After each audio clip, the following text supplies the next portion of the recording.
No. Well, she was protecting her owner. No. Cats are evil. No. No. Wait a minute. What? Aren't they like part of pagan something or other?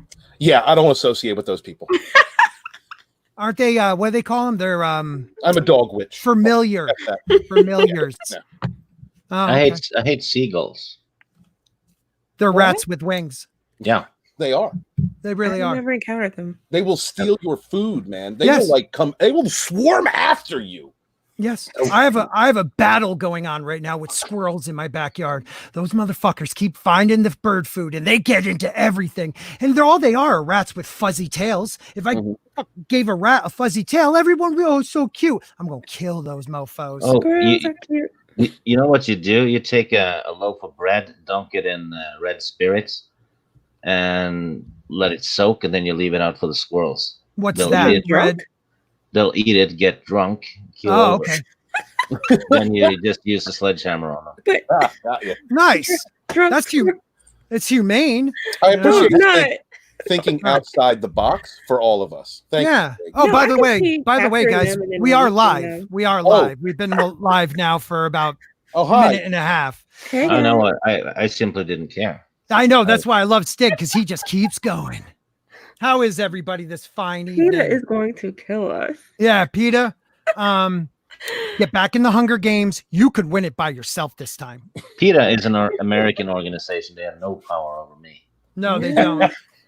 They think they do. They think they have power over everybody. Look, I am the type of person, I love animals, love them, but we're high on the food chain for a reason. You know what I mean? We're up there for a reason, and we have canines for a reason. And most of the minerals and vitamins you can get are from meat. If you're a vegetarian, if you're vegan, all more power to you, because I understand the slaughtering of animals and stuff. I like to try to go to like a local place, try to get, grass fed and free range chickens, grass fed cow. But, I look to see where my fish was caught. If it was caught in Chile, I won't get it. But if it's caught in like Canada or Nova Scotia, like off of Nova Scotia or something, I'll buy it. They're usually caught in the nets, Porky. Oh, My ex-wife was from West Virginia. She used to eat squirrel brains. oh, Wait, what? Yeah, it's like a thing, I guess. But why the okay? Got me, bro. Her grandma used to cook it up. She's a backwoods witch kind of person. That's something Okay. they would eat. I don't know. Hence the term "food for thought." yeah. I hope Tommy's not in this chat, because those are cousins of his. I think they're not like direct descendants, but they're cousins. Did they have knees? That is true. Yeah. If it doesn't have knees, Tommy loves it. Yeah. All right, everybody, and welcome to Monday night. It is the stream. Oh, crap, I screwed it up. A dream of streams. And we are A dream of streams? got a house. Yeah, well, the last book is going to be called. What? I thought it said creams. Oh, well, we could be that too. That's like the Lethal Lightning type one where porn stars and stuff. But that's not me right now. It sounds like something like wet work. Yeah. No, this is so the last book is going to be called A Dream of Spring. So I did A Dream of Streams. Still sounds like wet work. I don't know what that means. That's like when you pay someone to urinate on you. Oh, God. how much can you make to do that? You can make money from that. Yeah, that's a thing. Yeah. I piss I on missed out. SJWs all the time on Twitter. They don't pay me. No, it You is don't have the on, right people. Let's see who's in our chat tonight. But wait a minute. Let me first say hello to everybody. So this is A Dream of Streams. And we talk about Winds of Winter, the sixth and upcoming book from George R.R. Martin in the A Song of Ice and Fire series. We are a non-scripted, as you can tell, and free-flowing discussion about what we think is going to happen in the books, who's going to go where, who's going to kill who's going to have sex with who's going to do this. But tonight, we are in part 2 of how the show effed it up and how the book will get it right. So with me tonight, we have a show-only watcher, and that is the author, Stephen Walton. Hey guys, how are you doing tonight? Thank you for inviting me on the show. I'm just a person who watched this show, and apparently they're talking about the difference between the show and the book, and so I'm interested to find out how much better these books are, as my friends have been telling me for a while now. Thank you, Stephen. And below him, It's twice I told you, Renly. We haven't even started yet. And below him is my co-host with the mostest, Jayne Theory. Hey guys, thanks for joining us. Let's get started. All right. And You never know what that means with Jayne. It could mean let's start trouble. So. Right. You never know. Well, I mean, coffee. Only but with I know. nerd cookies. I know. Yeah. When I saw her on John Talks the other night, and I was like, oh shit, it's about to get real. And last but not least, the one true Stannis. Yeah. Lord of Dragonstone, Master of Ships, King of Westeros, Lord of Storms and King of the Andals and the Rhoynar, and the First Men, Lord of Seven Kingdoms, Protector of the Realm. All who deny that are my foes. Let no man claim ignorance as a defense. They'll kneel or I'll destroy them. Isn't that right, Davos? So yeah. Stig would be giving the wet work. Yes. Okay. Yeah. And then killing a mofo. So last week, I forgot. Let's go check out who's in the chat. All right. We have the first person of the night, Toxic Man Flu. I heard Gary from Nerdrotic might be on. His addition to this panel would be epic meeting of the GOT minds, like 3 or 4 Mr. Spocks in the same room. Look, Gary has an open invite to this stream. He's a busy man, so I never expect him to come, but he's gonna stop in at some point. He's like the winds of winter, never shows up. Except he didn't give us a date. And then went, 2 years later. But Gary supports it. You might see him in the chat tonight. If not, he might pop on. But that's why you got to watch, because you never know when Gary will show up. Watch the whole damn stream, people. And we got the great Bear Nerd Fun. And Bear, let me know if you've gotten to your, I believe, the 300 mark. He was like 5 away when I put out a tweet. If you're not subbed to Bear Nerd Fun, you're missing like the psychedelic 60s acid trip of the Fandom Menace, stream, You're like missing Nerd Fun. Yeah, you really are. He's great. I just got 333. Woo. I thought that was amusing. Wow. 333 on the dot. That's pretty sweet. On less than 10 minutes of content. That's awesome. You are Less than 10 total minutes? Yeah, 10 total minutes. I hate him. Next up, we have Mason. Mason will most likely join us one of these nights. I don't know exactly when, but he will. Hold on for 1 second. My kids are here, so just talk for a moment. Thank you. Mason's going to be here one day, as Scott said. I guess he's a fan of GOT. I guess everyone in the audience is a fan of Game of Thrones. Did I say that wrong? This is not my show. What do you guys start talking? Jayne, say something. All right, back to it. You suck. So Mason reached out. Mason is a YouTuber, just started his channel. So Mason's going to be on one of these episodes down the road, maybe even tonight. I didn't know how the night was going to happen, but we'll get him in touch. How? This night is dark and full of terror, said Davos. My child just came up to me, gave me a hug, gave me 1 raspberry because she ate all the raspberries they picked for me, and then looks at me and goes, "You got a yellow tooth." Damn. Thanks. Yeah. I'm like, the heck? I don't know. Rosa, my girl Rosa, had a great comment.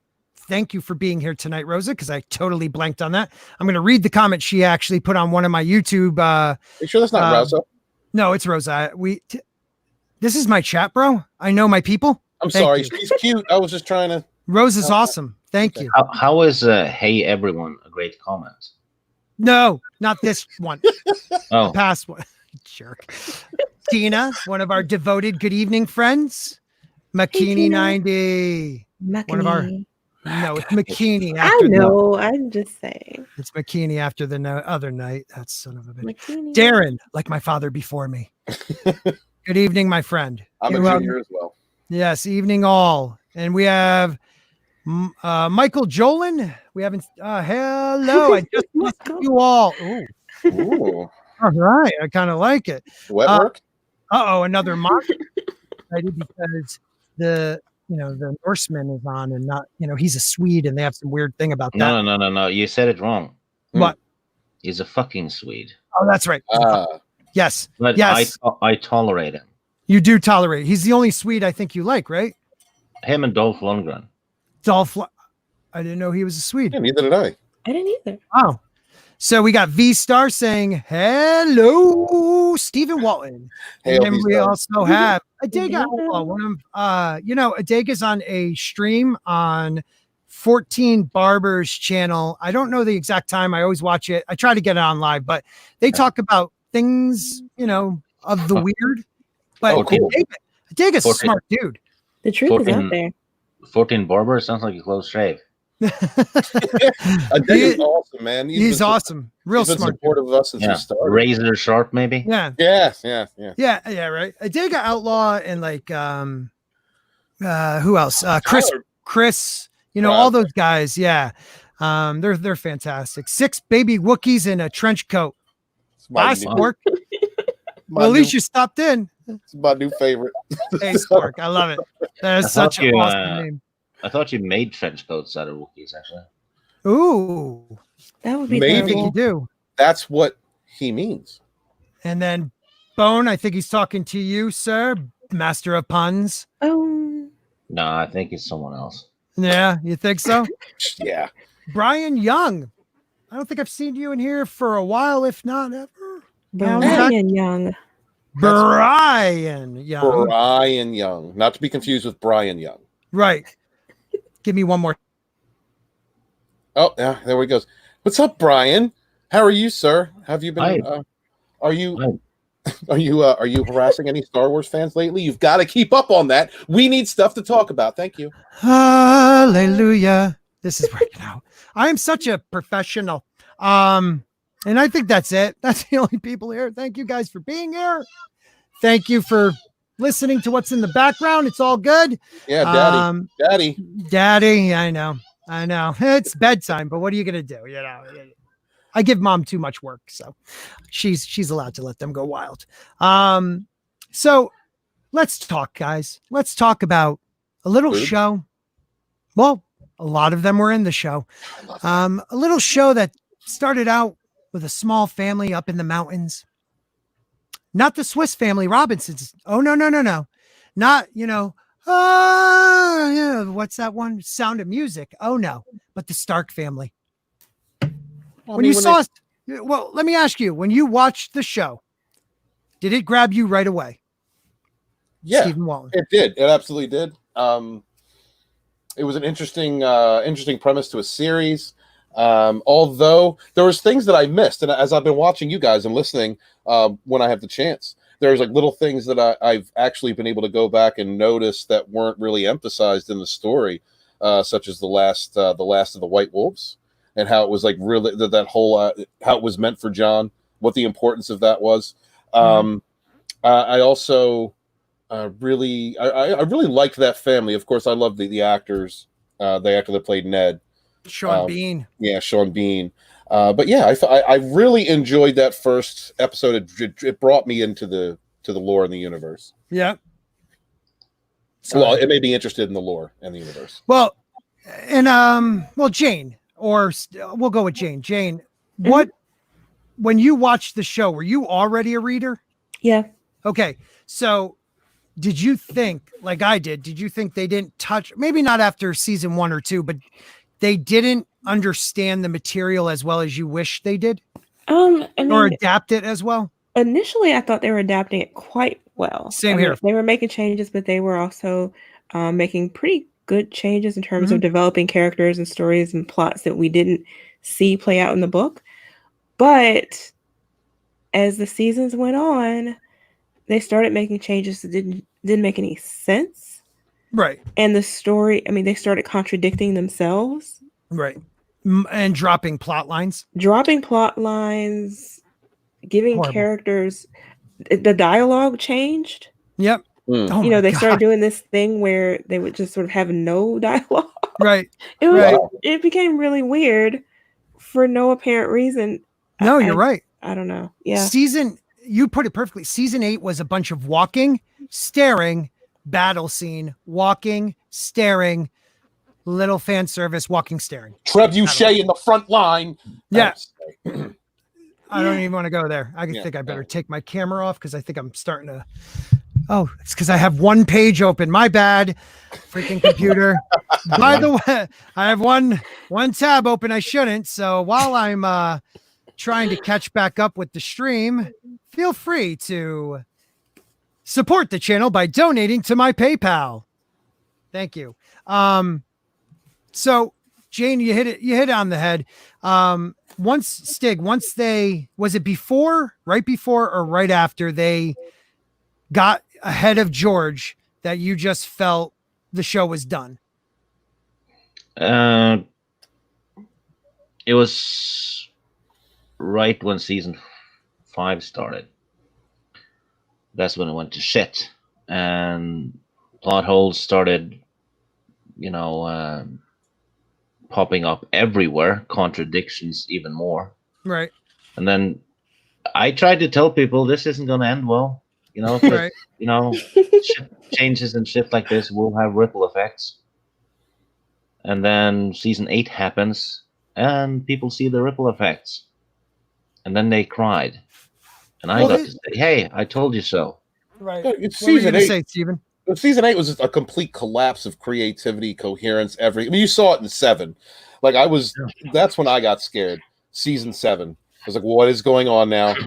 And as far as my experience, because I didn't read. Without being a reader, you realized that the intelligence of the show changed after season 4. Yes.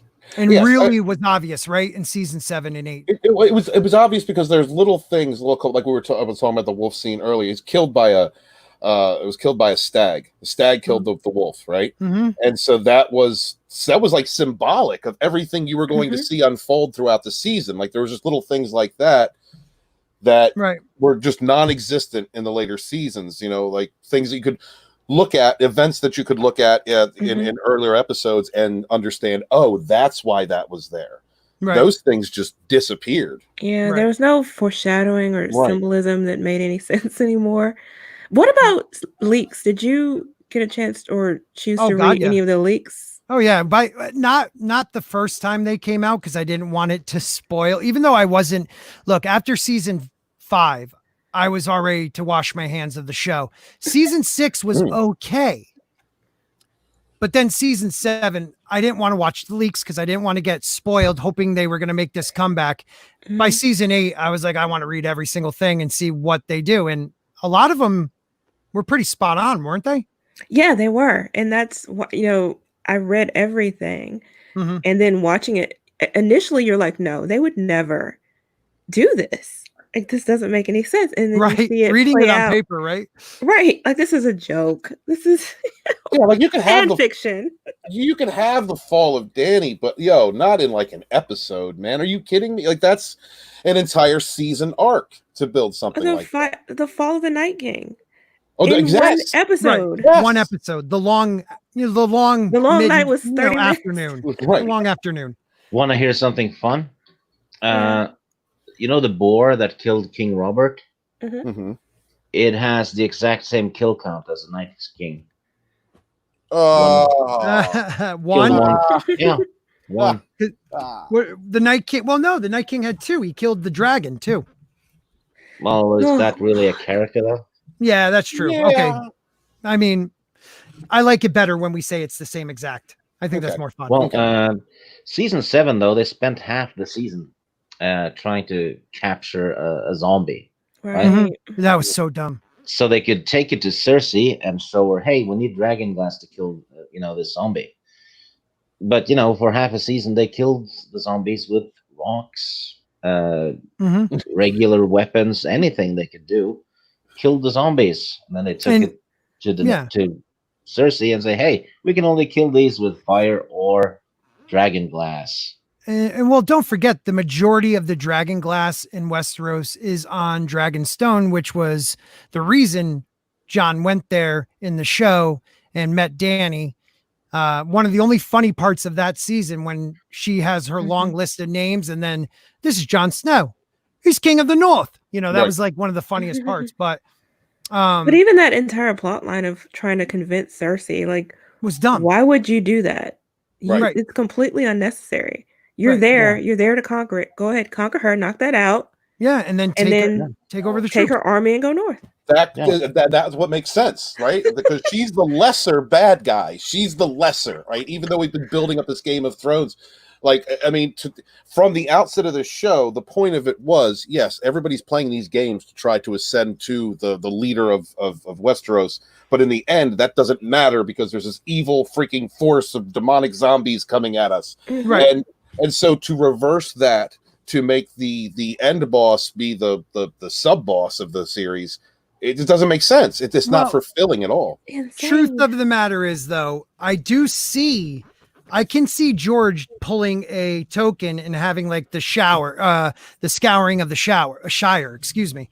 So like I could see him making the big bad, the White Walkers, but then after the White Walkers having to deal with something smaller to finish up the story. No, I get that, but look, I but- mean, what's the significance of it snowing in King's Landing if they're not going to go through with that story? They're not going to. Of course. And then what's the point of showing her something that ran after her?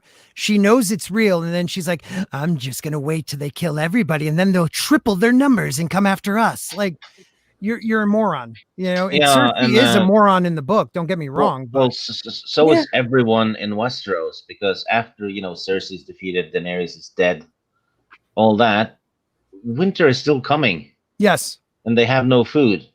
Yeah. Because it's not the White Walkers that are causing the winter. Right. I love it. Show up when it's extra cold. Right.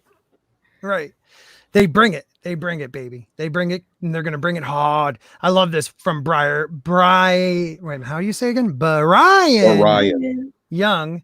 I loved the show until season 8. So this is someone who didn't read the books first, loved it, even like so-called, and no disrespect, Brian, but so-called for A Song of Ice and Fire normies, they even realized how bad that season was. I almost finished the 3rd book. The more I read, the less I like the show. The books are far superior. And he's absolutely right. True. Look, I told this last week when it was just me and I don't know if it was last week or the week before, but with Jayne here. I've always had learning disabilities, severe, I have really bad problems from brain to hand, from brain to vocal cords. So like, I think the right thing to say, but I say it wrong. I think the right thing to write, but I write it completely wrong. And I used my humor and all that stuff to get through high school and other people's work. This was the first book. My wife bought it for me. The first book that I ever read that I couldn't put it down. And if I screwed it up, I just went back and read the chapter over, and I wasn't upset that I had to read the chapter over because I realized everybody has done that. Mm-hmm. It was a powerful tool in changing who I am as a reader. I enjoy reading now, which even when you had to read, stuff in school, the only thing I read were history books. I didn't want to read literature. I didn't want to. So this is where schools kind of screw up. Yeah, because they give the students, the regular classics, the Hound of the Baskervilles, Dracula, stuff like that to read, and they're not fun reads. They should give the students fun books to read to make them enjoy reading. Right. If they're not enjoying reading, they're not going to read. Right, and that's what I've always thought. Like if you don't start with them young, which they didn't when I was a kid, if they don't start with stuff that's interesting for a kid and not just this has to be read, you know what I mean? Like, yeah, you're absolutely right. So my point was that I love these books, and I hope Gary at Nerdrotic is wrong and he finishes at least this book, because he says he's not even going to finish this book. And I pray that he can finish both books. He's going to finish both books. Yes, put it into the ether. He's going to finish both Why books. is he saying he's not going to finish it? Because he's 71, 72, out of shape old guy who takes 10 years to write a book. So No, I meant Gary. that's why he's saying it. Oh, okay. He's he doesn't think, and I can see what he means. He doesn't think he has the love for this world anymore. I don't think it's that he doesn't have the love for the world. I really think the show and the show creators left a bad taste in his mouth, and he needed time to clear that before he can watching what they did to his baby. I've also heard Gary say that it's because the current climate and culture that we're in that he doesn't think it would be a good time to release it. See, I think it's going to be the perfect. Yeah. I think it's going to be the perfect time because there are so many people that are into this cancel culture that love Game of Thrones. And now you're going to tell me you're going to spoil yourself and not read that book because why? Because, women get raped in medieval, a medieval world. They are used as property to sell between, marry off to give a father more land or more power. Like that happened in our own times. But he also creates warrior women.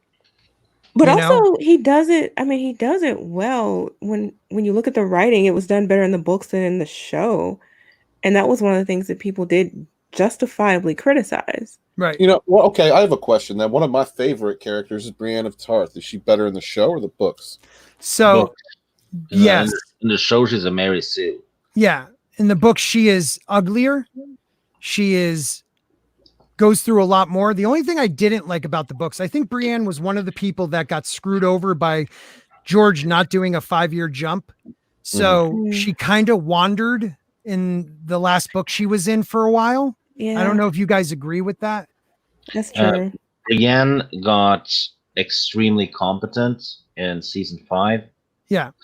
After the TV show writers said they were going to add more feminism, hence what we got in Dorne as well. Yeah, because she actually has a Rey moment. That scene in The Last Skywalker when the guy's dagger disappears. Oh yeah. Yeah, well, that happens with Brienne as well. She falls off the horse when she's saving Sansa, and the dogs vanish. The bloodhounds. Oh, I didn't even know. Oh yeah, I forgot all about that. Yeah, they would have torn her to bits. She was on her back on the ground. You're right. Yeah. I mean, so so Stephen, in the books, she actually there's in this last book, half her cheek is bitten off. She's been through some stuff. I hated the show. Let's talk about Brienne. So I hated the show because what they did with this character. First of all, Gwendolyn Stacy really was too attractive. She was the right size and the right power, but too attractive to be Brienne of Tarth.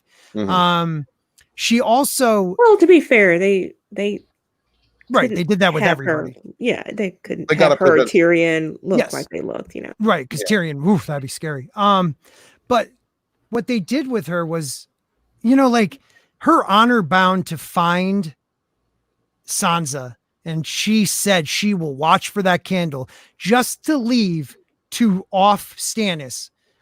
I don't think Brienne would have done that in the book. Yeah, and also, what's honorable about killing the king your house is sworn to while he's injured and unarmed? Right. How is that honorable? It's not. It was revenge, right? Yeah, I thought it was revenge for Renly. It is. It is. And then she returns to Castle Black, which everyone at Castle Black just got saved by Stannis a few weeks earlier. And she says, "Oh, I killed Stannis," and everyone's fine with it. Yeah, right. No freaking big deal. Right. Yeah. Look, Stannis in the book. Let's just backtrack a little bit. Stannis in the book he is a great tacticianer, but he's not as firm. I know the saying is he's as firm as steel. He will not bend. But when you listen to the stories of his battle tactics he's the only person to have ships undermanned and outnumbered by the Greyjoys and defeat them in open battle. He's a brilliant strategist, and he's able to bend and flex, and they make it seem like in the show he can never do that. And he's still alive. Everything Jon Snow did when he was gathering the houses and stuff, that's what Stannis is doing. That's Stannis, exactly. I need to know why, because the series didn't really make this something that I understood. Stannis is this honorable, rigid character. We know this, but he just falls into the, this religious freaking cult. Zealot. Yeah. You're right. He becomes a religious Mhm. zealot out of nowhere, and like they don't even explain that because Kind of the happens in the character- book too, though, doesn't it? But the Yeah, character that he is, you wouldn't think that he would fall in for that kind of ideology. And Well, then, Stannis believes in what he sees, and he absolutely saw something in the fire. Yeah, but even before that, before she showed him the fire, he was doing it because burning people. He's the Well, prince that's right. promised, and all this. but he knew she had abilities. You know what I mean? Like, and for her to state that he is the Azor Ahai character gave him backup from people that may not have followed him. Like in the books, you have Kingsmen that are loyal to Stannis, and you have Queensmen that they call them Queensmen, but they're really loyal to Melisandre. So like his whole house is kind of divided. Mhm. But he uses her, and then once she shows him the flames, once she has the shadow babies, he starts to believe that he is the only one who could stop this. Like that, it's a very honorable thing he's doing. He tells it to Jon Snow. He pretty much put the horse in front of the cart. He was not defending the kingdom that he believed was his right. He needs to defend it. I forget the exact wording of it, but he puts it way better than me. Yeah, he pretty much did the JFK. He was doing for the kingdom instead of what the kingdom can do for him. Right. Right. Exactly. Oh, And that's why he goes north. Go on. And speaking about the shadow children, the thing that Melisandre had, did that come from his nut? Like what was that? Yes. Well, they have sex. Yeah. She takes part of his essence from the sex and uses it to create a baby out of shadow. Okay. Which is pretty much like any woman, actually. Right.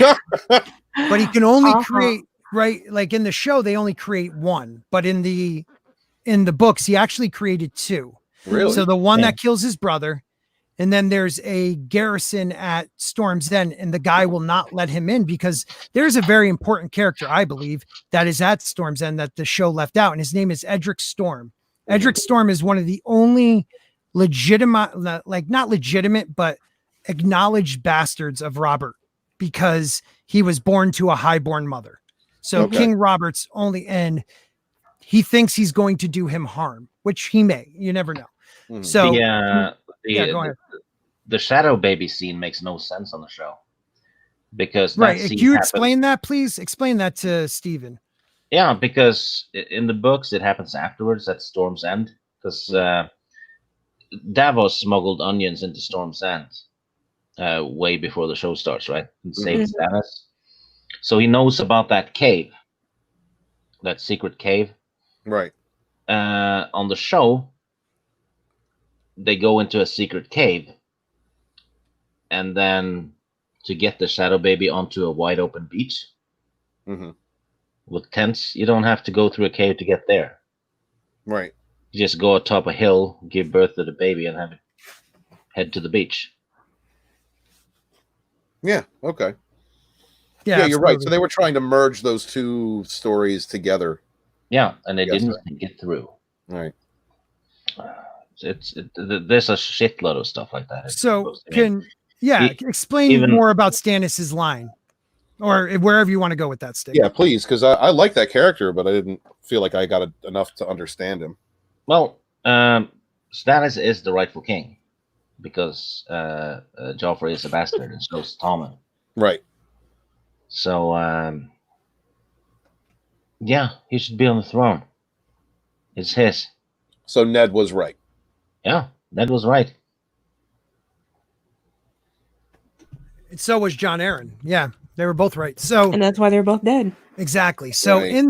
in the show, we see Stannis sacrifice his baby girl to Yeah. get a little bit better Which better now weather. that part. That was so retarded. Yeah. I mean, God. his army is hungry and they're starving and cold. because the greatest military commander in Westeros, Stannis, didn't put his supplies in the middle of the camp, which is standard for any army, Right. Right. right? So they can protect it. He put it somewhere else, so that gets burned. Stannis slaughters about 2,000 horses for food, and his army is still hungry, believe it or not. Right. and they're freezing. So they go into the forest that is right next to it, chop down wood, make a huge pyre. Yeah. And instead of just sitting by that pyre and warming themselves, they put the daughter on. Right. And How then after that shock moment that the writers were after happens, the snow melts. Ooh. So all the soldiers that are actually used to, the mercenaries that are used to seeing kids being burned and stuff, and, Right. and worse anyway, Right. flee the army. Right. Because After they're having disgusted. Yeah, medieval soldiers after having witnessed divine intervention Mhm. run away. They should have been flocking to him. Right. And then Stannis, who a few episodes earlier had said, he won't attack anything unless he has a bigger army, decides to attack fortified Winterfell with Right. 200 men and not even a ladder. And no horses, nothing. Like he's not. Right.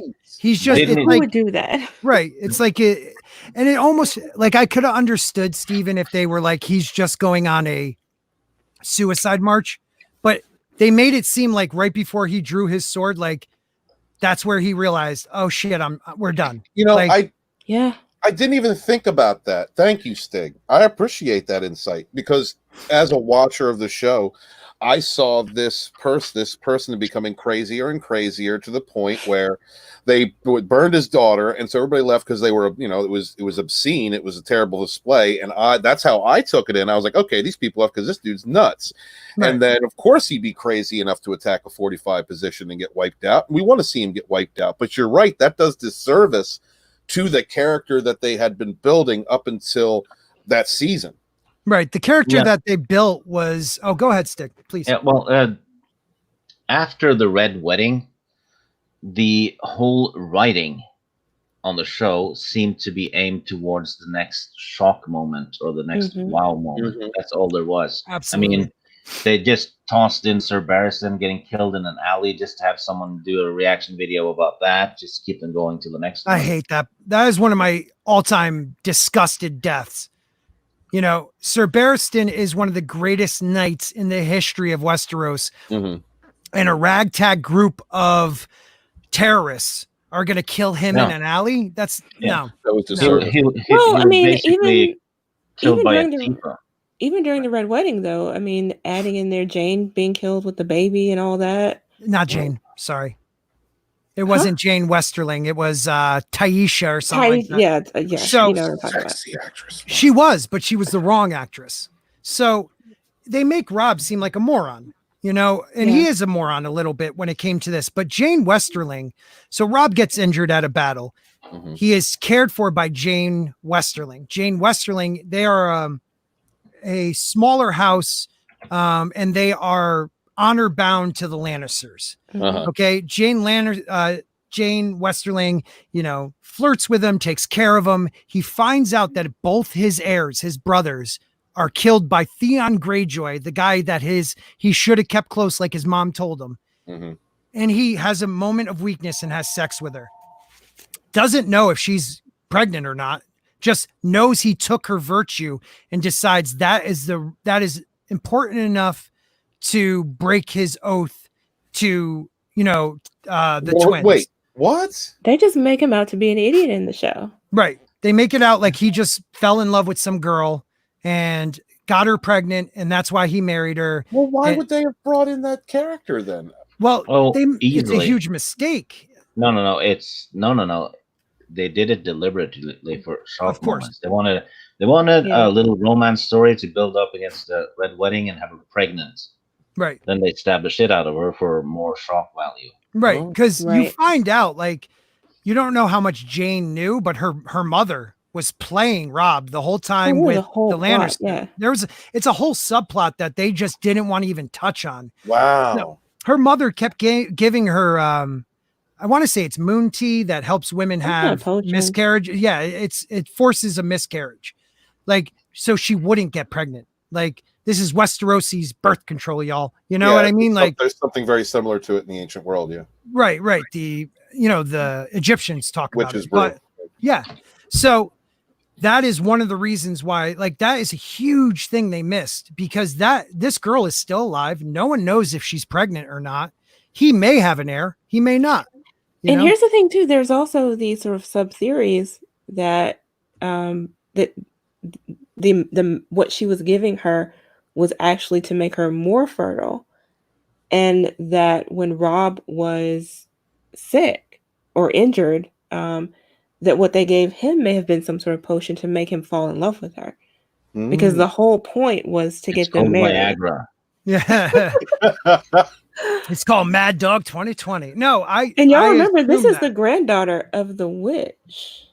No, it's not the granddaughter. Her grandmother is the granddaughter of the Witch of High Heart. She's a descendant. Yeah, she is a descendant of the Witch of High Heart. There's a witch in the show. Dude, that's another thing I wanted to bring up tonight. I missed that one actually. Right? Yeah, I just learned that recently.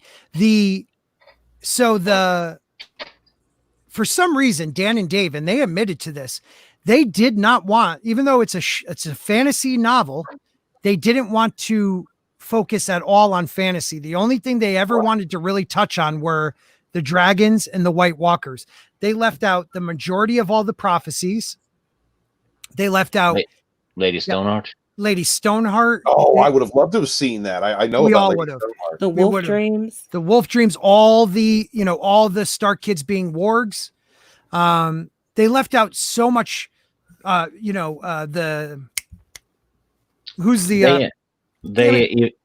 even set up Marwyn.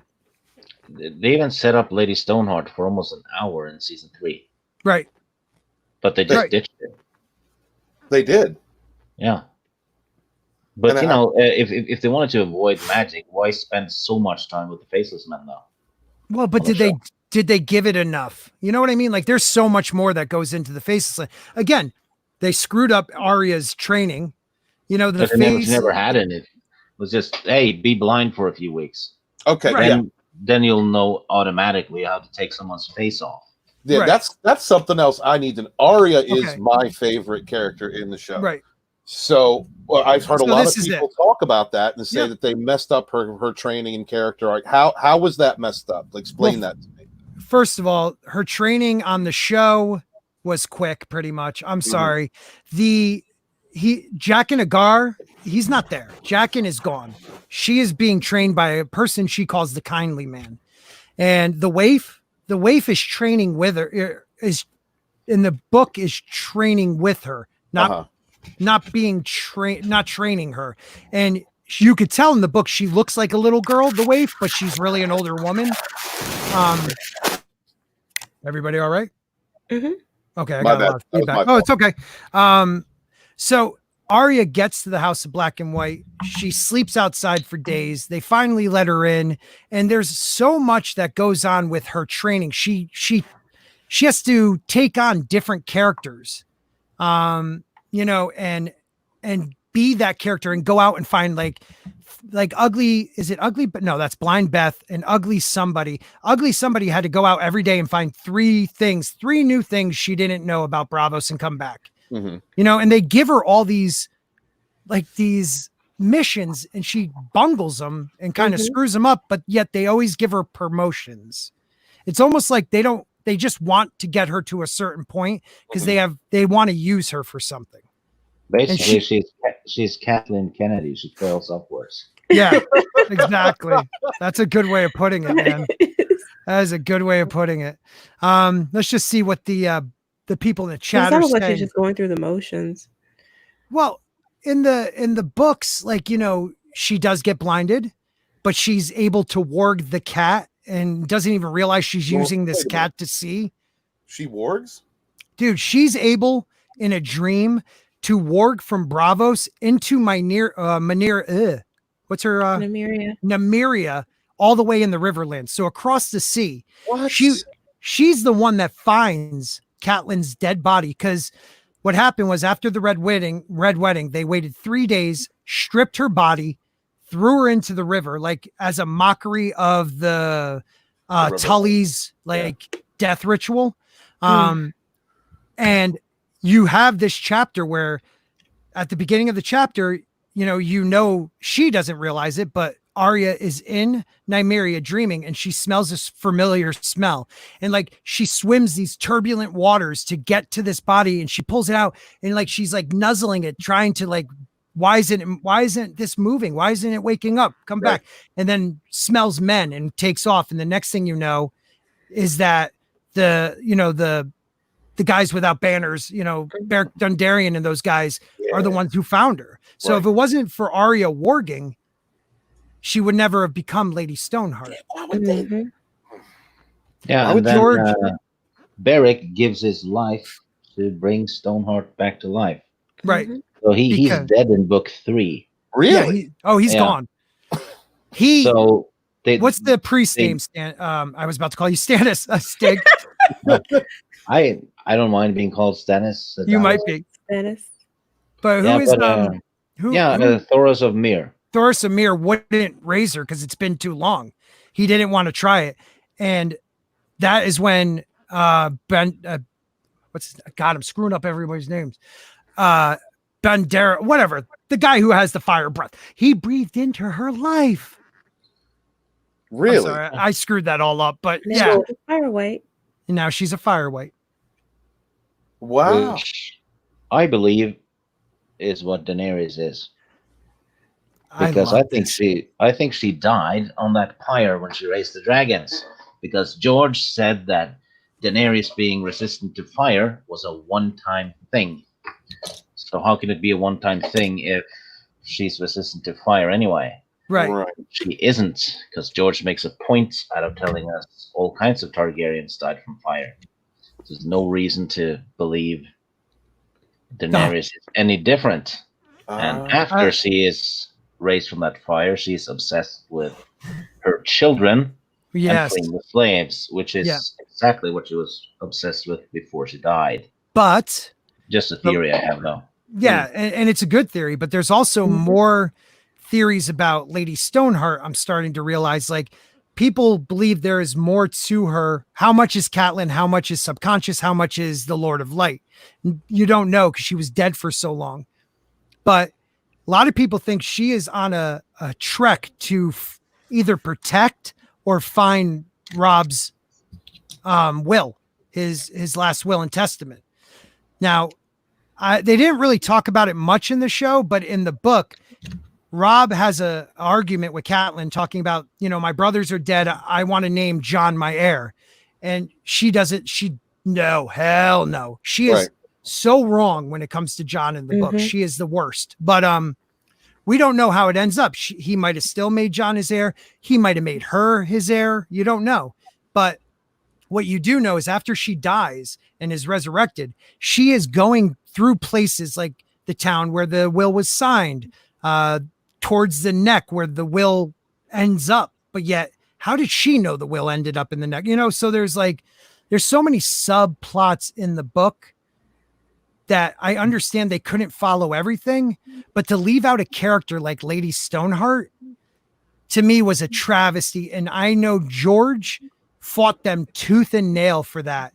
And as Miss Martin Muse says, David Benioff and DB Weiss messed up everything. And they really thought the Emmys they were winning were because of their work and not the work of George R.R. Martin. They forgot. They forgot. The Emmys they got bought and paid for. Well, no matter what, they should have been bought and paid for George Martin, not them, because they were fantastic at taking a story already there and putting it into the TV show. They were great at doing that. But then they got ahead of themselves after a couple of seasons. Writers. They're not writers, and they Did you watch Midnight's Edge did a video on them? Recently or a while, a couple months ago, right? Yeah, Benioff. I hate Benioff. He's such a. He got the gig because his dad is one of the biggest sponsors of HBO. Exactly. He's a huge banker, so Daddy got him the gig. Listen, there's a channel called A Dragon Demands. Love him. That lays out the entire history of their involvement with the show. And all of their mistakes and all of the arrogance and how poorly they treated the actors and all of, it's just. It was laid horrible. out with clips. Look, Like he backs everything up with evidence. right. Wow. I told you guys last week, watch the Last Watch, I think it's called. It's on HBO. It was the episode after the final episode of Game of Thrones, and it talked about like the making of season 8.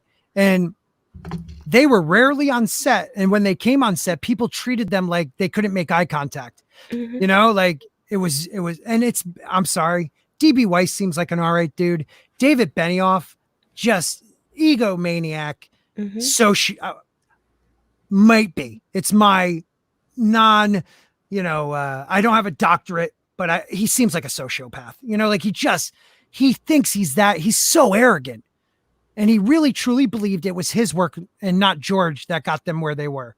And it blows my mind. And recently too, you were talking about the ending and Daenerys sort of snapping at the bells or whatever. They revealed recently from the script that the script had actually changed.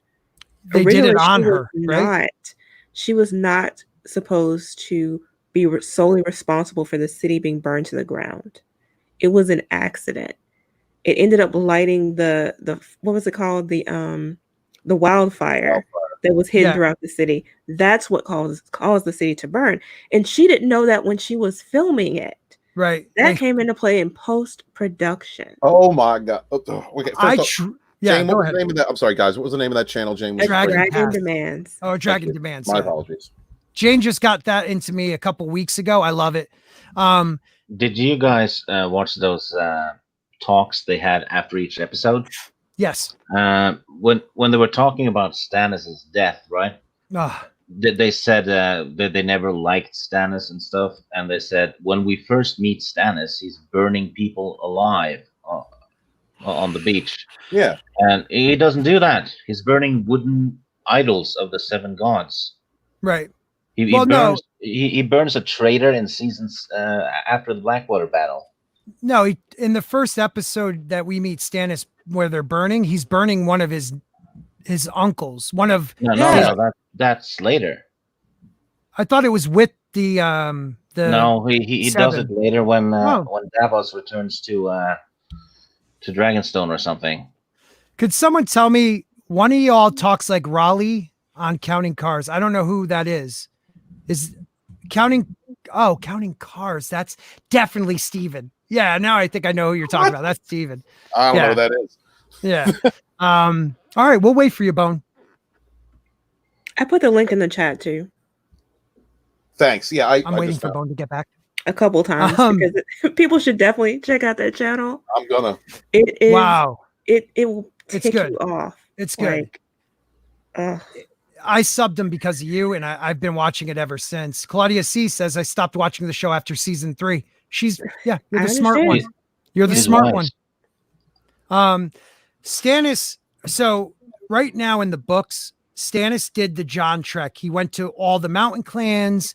He went to all the different houses, and he followed what Jon kind of told him to do. So now he's at like this little fishing town, and he's in like a tower on an island. So they've fished this lake dry of fish. So there's holes everywhere, but the holes are getting covered up with the blizzard that's going on.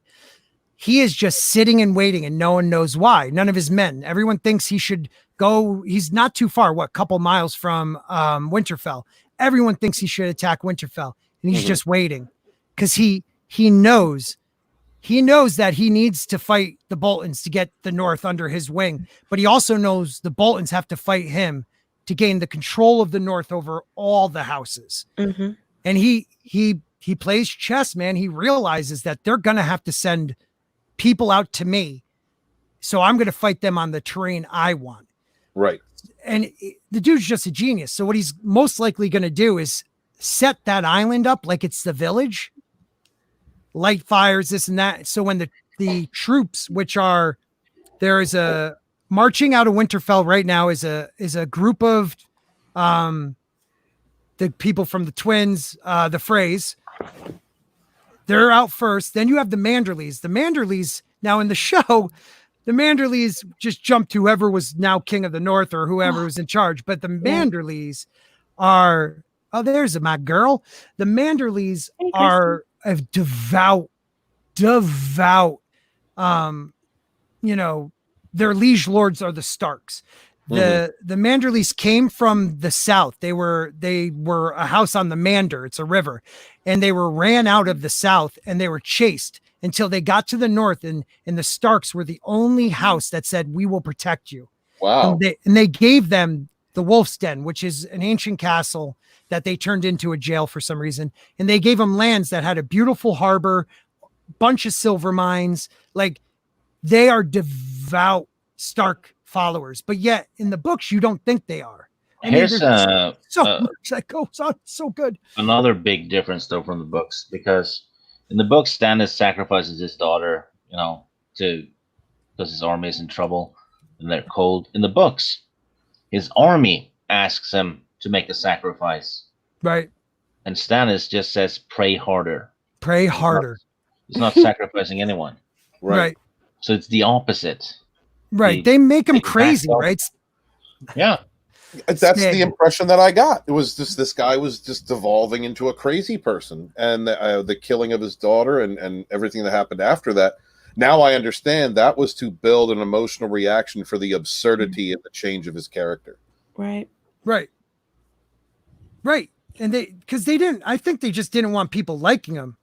No, not from the outset. I never did. I mean, just the imagery of burning people that definitely, put me off to the character. Now, every character is engaging, even the ones I didn't like Joffrey. Can't stand Joffrey. Love that actor. He did a great job. I hate him. He played him perfect. He's such an asshole in the books too, but played him perfect. Really? Can y'all hear me? Yes. Okay. What?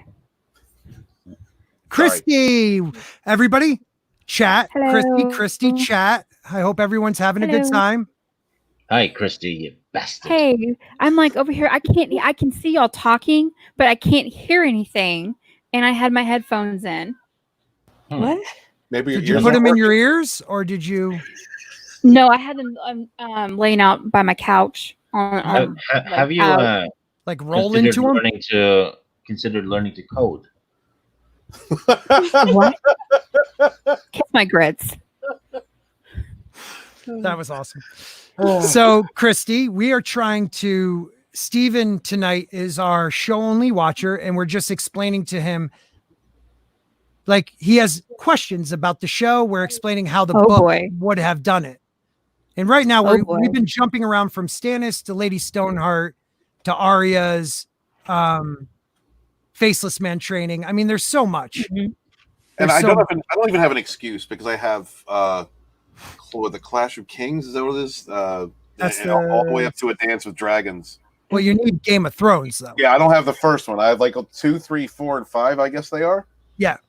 And I even have George R.R. Martin's The World of Ice and Fire. So I don't really have an excuse. I just haven't read them. Is there anyone that y'all haven't talked about? Yeah, there's a lot. So just okay. I didn't want to come in and be like, well, y'all already talked about someone, and I didn't want to jump in and talk again. Bitch fest. I just want to read this real quick. Carlito King says Benioff got let go by Star Wars, right? Mm-hmm. Think he will ever get another job in the industry? Right. No. They tried to play like they left. Come on. No, they're doing a Lovecraft TV show for Netflix. Are you serious? Yeah, HP Lovecraft. Yeah, that is crazy. Show for Netflix. Are you seriously wearing the sigil of Bran? Oh no, that's the crow's eye. Nice. Oh yeah. Nice. Welcome to the channel. Who is that? That is, I believe his name is Gary. He has a little channel called he changed the icon. I think he's doing a comic book shop too. Something to that effect. Yeah. Nothing going on in the comic book world right now, though, so that's good. Kind of boring. Kind of boring. Nothing to talk about. Welcome to a Winds of Winter chat, my friend. How are you doing tonight? I'm doing good. I was running my little errand. I'm like, oh shit, these guys are on. I got to get home. So I ran home because I wanted to be on today. I need to talk some Winds of Winter. Yes. Somebody who knows what's up. So then let's go where you want to go right now. Oh, no. I am a guest, dude. Okay, we're just in a bitch fest right now. Yeah, honestly, they're just this show's premise has been I'm ignorant to a lot of the books, so I'm just asking questions, and you guys are filling me in on these characters and lack of characters. One of the things I wanted to ask was if Warging was a part of, if Arya had that too, did all the Stark kids have that? Because in the show it was only the one.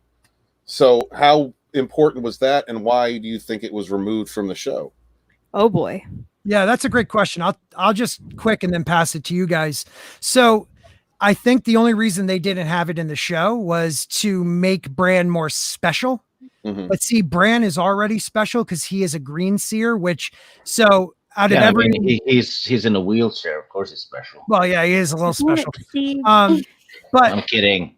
Well, it's Stig. Come on. But so I think it's every 1,000 to 10,000 men there's a warg, and every 1,000 to 10,000 of them there's one green seer that is born.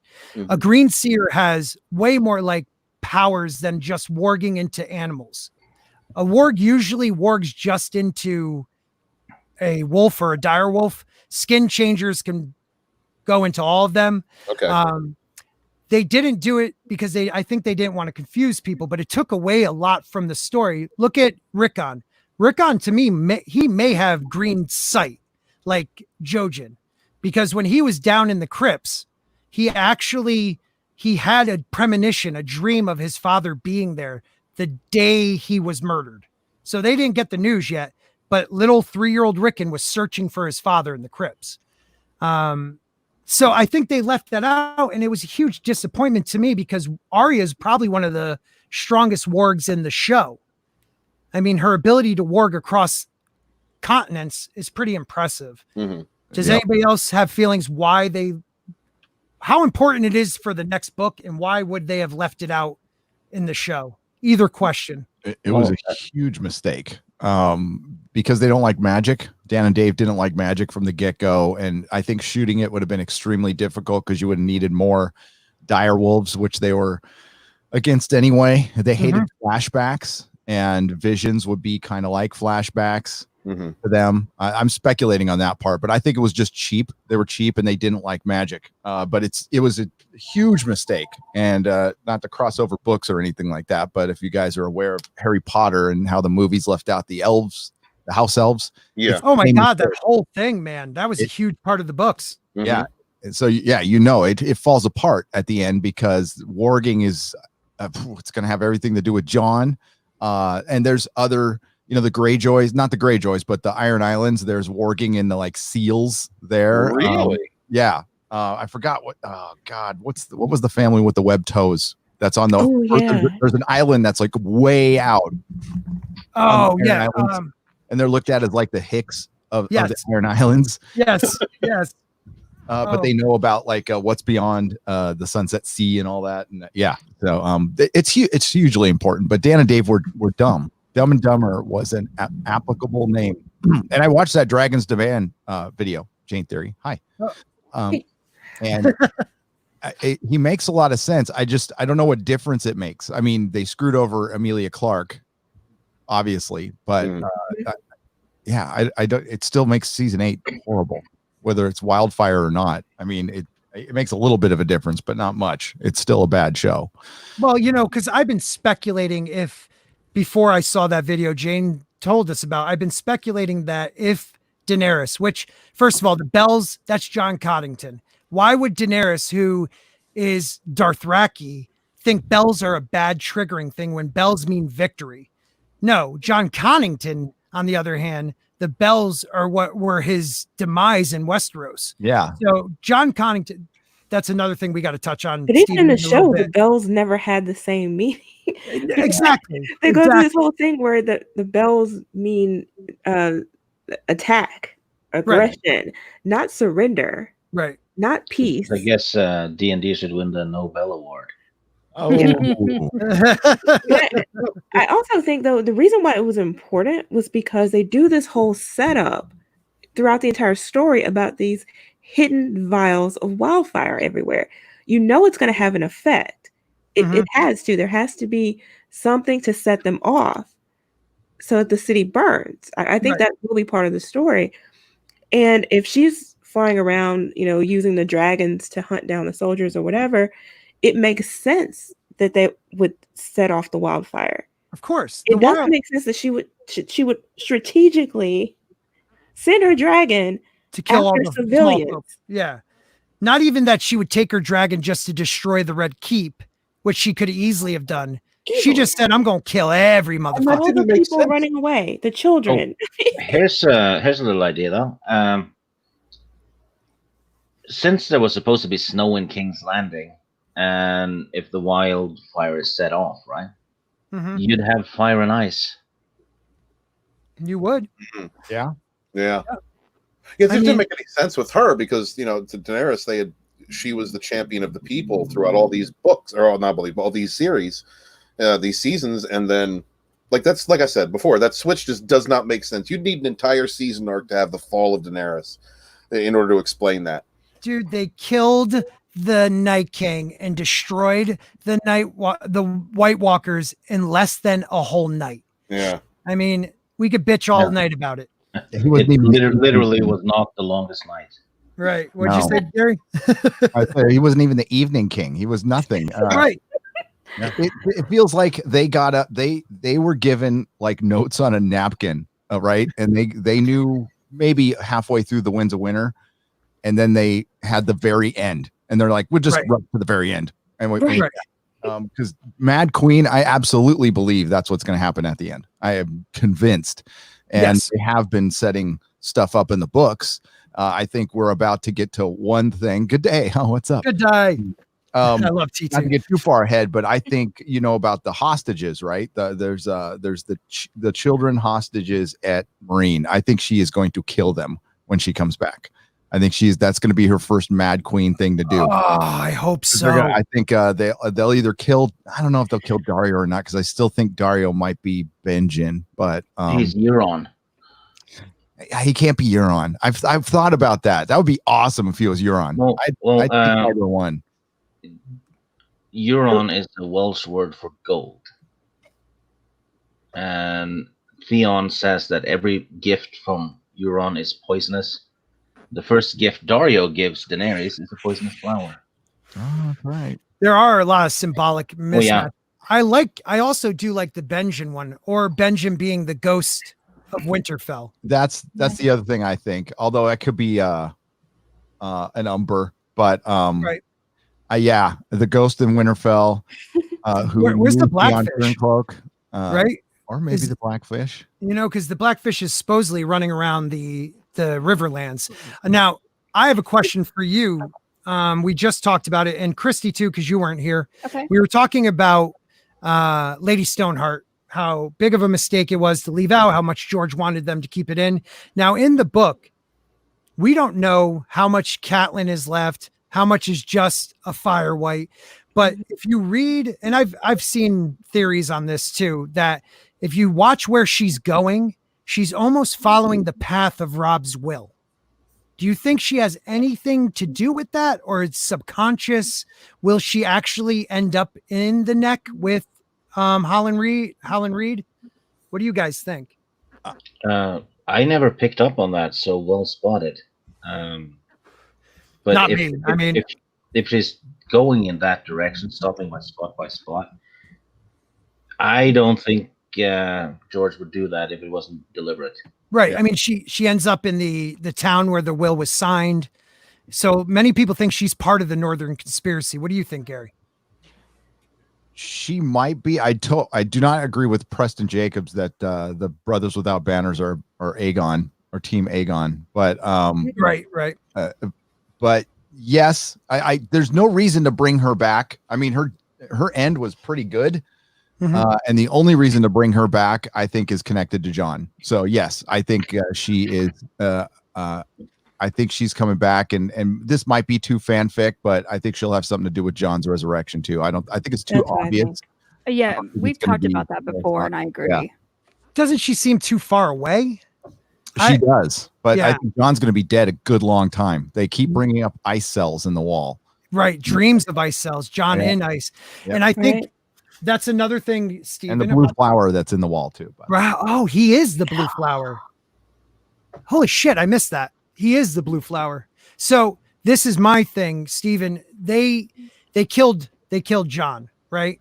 And then he's resurrected by Melisandre, Right. in the show a day later. Yeah, Jon by cutting his hair. Right. Right. By trimming his hair and praying to God it works. In the show, Jon, when he gets killed, first of all, it's a sad scene. These men are stabbing him, but there's men sobbing, saying it's not like all of them want him dead. They just believe he is breaking for the watch. He's been breaking his vows, helping the wildlings. This was just the last straw that he was going to go attack Winterfell. And it was also a setup. Wouldn't that count as salt and smoke? Yes. The tears. Yep. Yeah. Because what was it? It wasn't Owen Marsh. Who has the sigil with the bloody star now? It has a star. Is it sigil? The steam coming off his tears. So Owen Marsh, I believe. Yeah.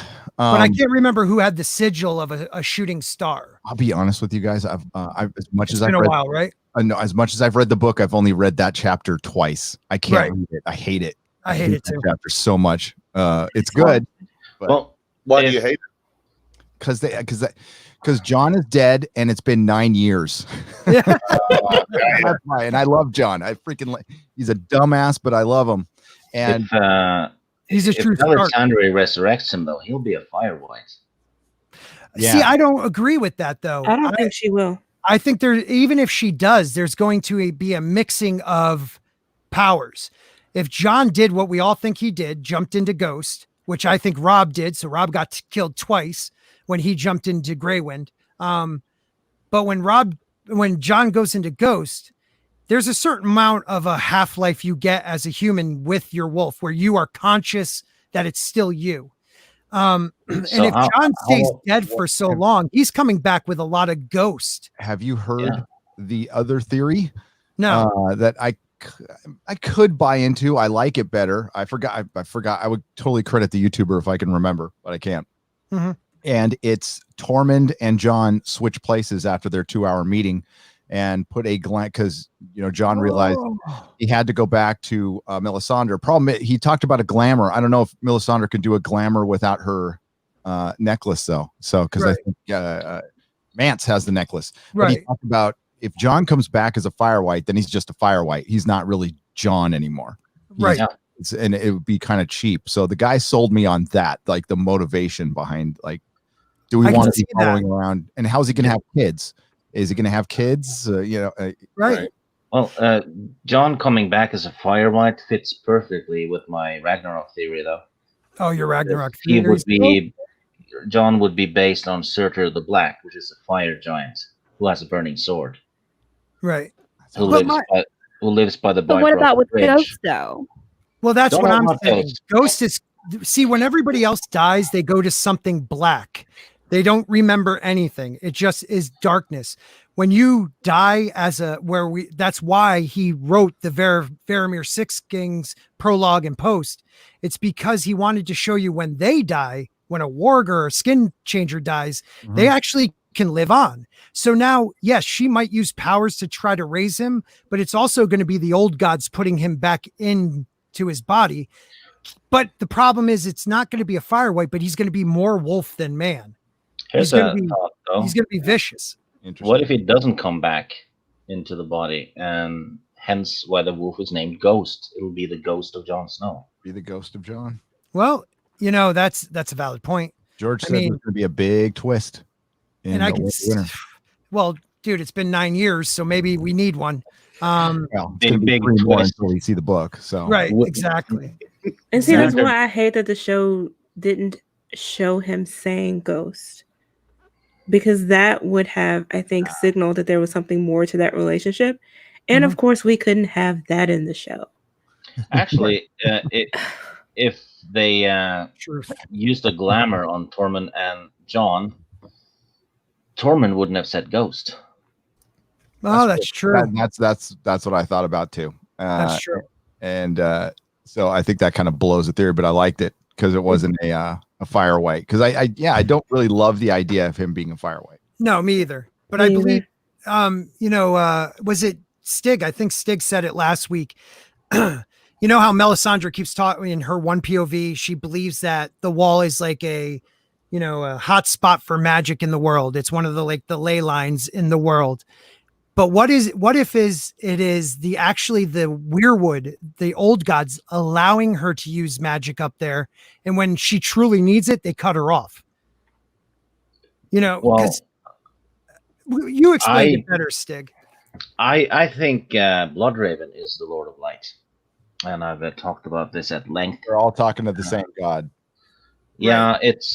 It's trickery. It's not really a god because she's getting the same powers that Bloodraven was said to have, right? Yeah. And this is, if my Ragnarok theory is correct, then Bloodraven is Loki. Yep. Who is in a cave before Ragnarok starts, and he's the god of fire and trickery. I am actually going to post that stream we had in the chat.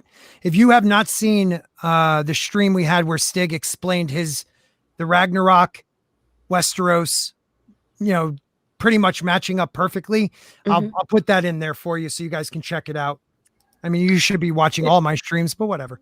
The only thing predictable about George, though, is he sets things up to subvert expectations almost every time. So whatever plan is laid out will go sideways, and then it'll fill in a different way later on down the road. But he never fully gives you like the justice you're looking for with the Red Wedding. There'll be something that goes sideways. I mean, you guys talked about Stannis already, right? And all the ice hole. They're fishing on that lake and they fished it out, but there's all these ice holes. I gotta say ice holes all around the lake, and they're gonna draw them out to the island, and they might do it through Theon's execution. And so I think Bloodraven is kind of the one god, but I'm starting to buy into the Shrouded Lord. Euron working together or being the same person or something like that. I'm glad you said that. Have you heard? I guess it's been talked about for a few years now, but I just really heard about it. The Lost Tyrion chapter talking about that. There's supposedly a Lost Tyrion chapter talking about the Shrouded Lord and giving you so much more about it. But I guess George left it out because it was too much magic and too much dream world stuff. Yeah, exactly. But it was very interesting that I guess this was going to be in the last book, and he held it out, and people want to know who the Shrouded Lord is. We talk about him. For people who don't know, he is, what's the best way of saying it? He kind of is over in Valyria, keeping the Stone Men in check. Is that, how would you say? Palace of Love. Right. Right. It's not the palace. It's the Palace of Sorrow. It's the Sorrows now. The Sorrows now. Yes. Yeah. And it used to be this beautiful palace. And the great thing about Game of Thrones is where it mirrors Lord of the Rings is you are not in the best times. It's kind of post-apocalyptic and they've never really recovered from previous, with Valyria blowing up. But what they did, they kind of ran roughshod through the world for a while. The Shrouded Lord is it's a moniker, I would guess, and he controls a bunch of stone men apparently who all have grayscale, and they have, it's like a leper colony, right? So they send all the people with grayscale over there, and some people think it's Garyon from, oh my god, my brain is farting now. It's from the like the family. Are you talking about the Royne? The Roynar.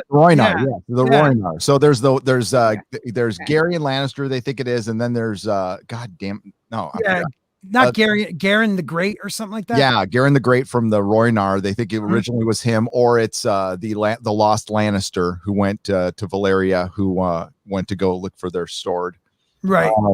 Why am I blanking on his name? That's who I think it is, because I do too. He sees Tywin when he's going down, when he gets pushed out into the water, into the Royne, and that's who I think it could be. But I saw I don't agree with all of Preston Jacobs' videos, but he does a very good one connecting Euron and I forgot who else. It was Euron, the Shrouded Lord, and somebody else. Somebody else connected that. But and that they might be all working together.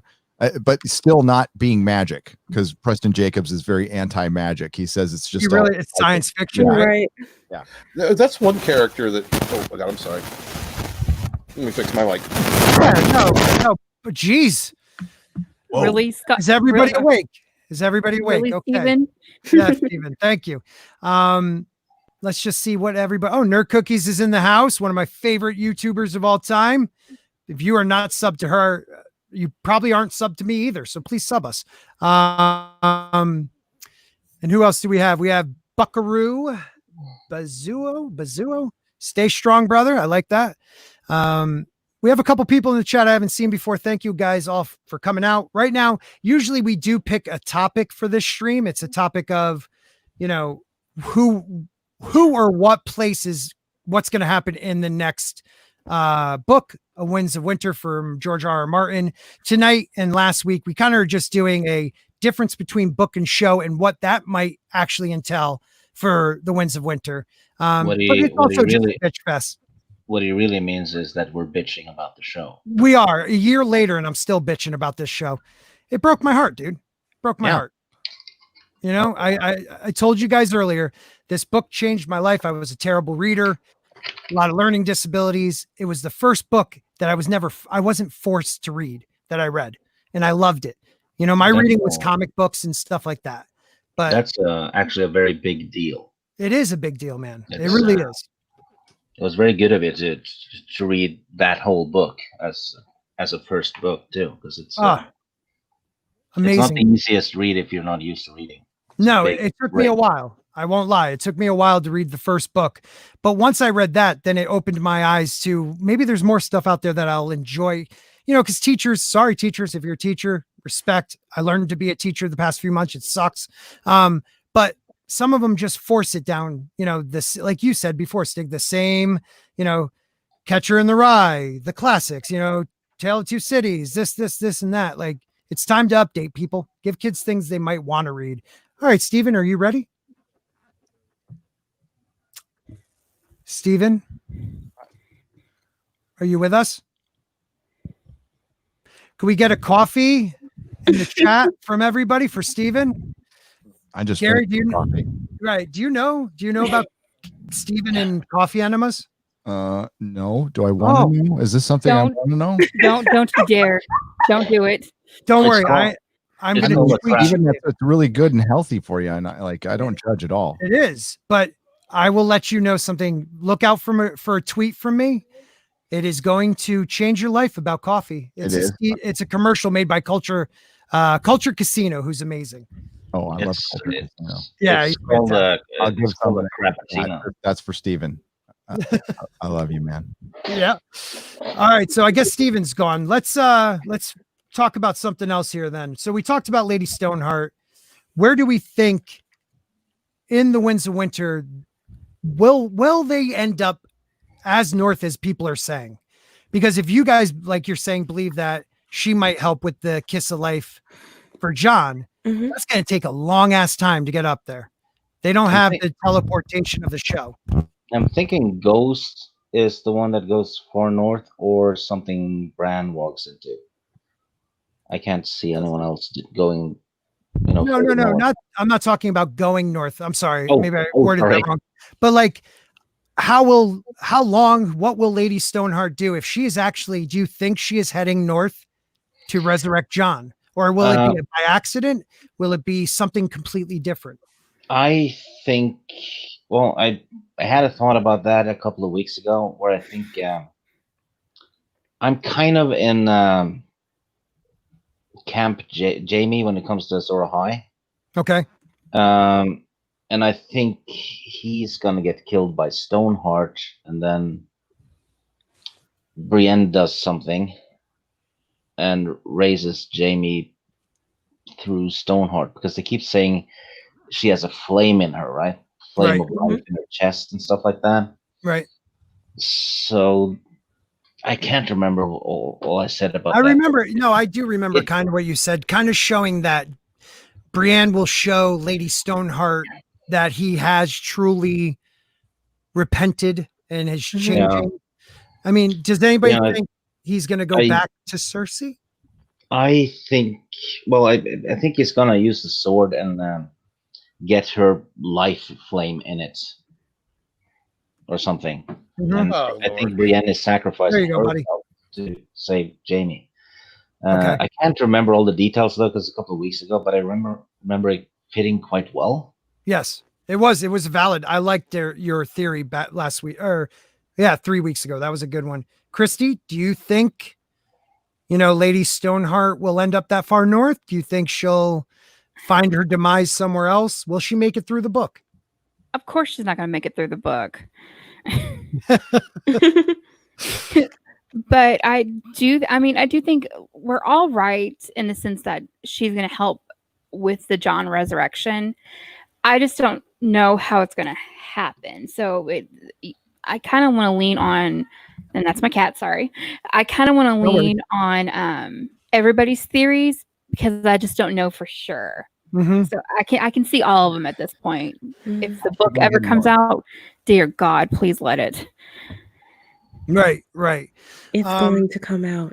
Well, what do you think, Jayne? Jayne keeps putting it in the ether, people. Do not say it's not coming out in front of Jayne. We are putting it into the ether for at least getting the book. All right. I think that, I hate Catelyn. So I think she's been wrong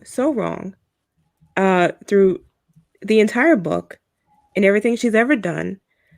But I think that in this current state that she's in, at some point, she's going to have a revelation. And she's been wrong about Jaime, and she's been wrong about Jon. Big time. And she's going to sacrifice herself for one of them. Okay. I don't know how she would get north to Jon to do it, but I really suspect that would be her purpose because, she's the one who's been abusing him essentially the entire time emotionally. She owes him that. Yeah. Here's the thought, though. Jon gets resurrected by Melisandre by her sacrificing Shireen because King's blood. Jon goes fire white south, fucking stuff up and meets Stoneheart halfway. Then sacrifices her to get the Azor High Sword. Well, that could be something. They do say the flame is within her chest, right? Yes, they specify that. And where did the Azor High Sword go? In the chest. It went through his niece's chest, through her heart. Yeah. And then, like I said a couple of weeks ago about I found that Norse mythology thing. Yes. With that lady that fits kind of like Catelyn. And she has a keening for a sword in her chest. What? Seriously? Yes, I told you that. I forgot about that, man. Sorry, we do so much talking. Yeah, so I don't know. It's all up in the Azor Ahai could be Jon. That would probably fit the best. Yeah. But that would be almost obvious, though, since it's George. I just feel like their stories have to intertwine because there's been this buildup of conflict between them this entire time. She has to do something.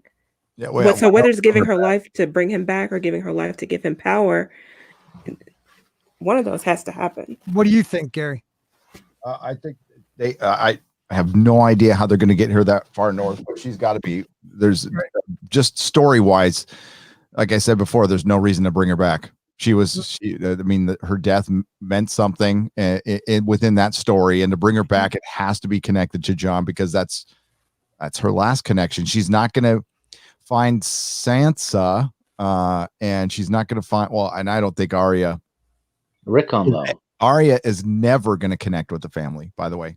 Yeah, never. You think? Okay, I like that. She is going to be on her own forever. She might get close, see somebody over a fence or something, but that's what I was thinking. Yeah. She might intertwine with the family, but not be seen by the family. But Jon is connected to Catelyn somehow, but that is a big problem. And I don't know, Helen Reed, maybe.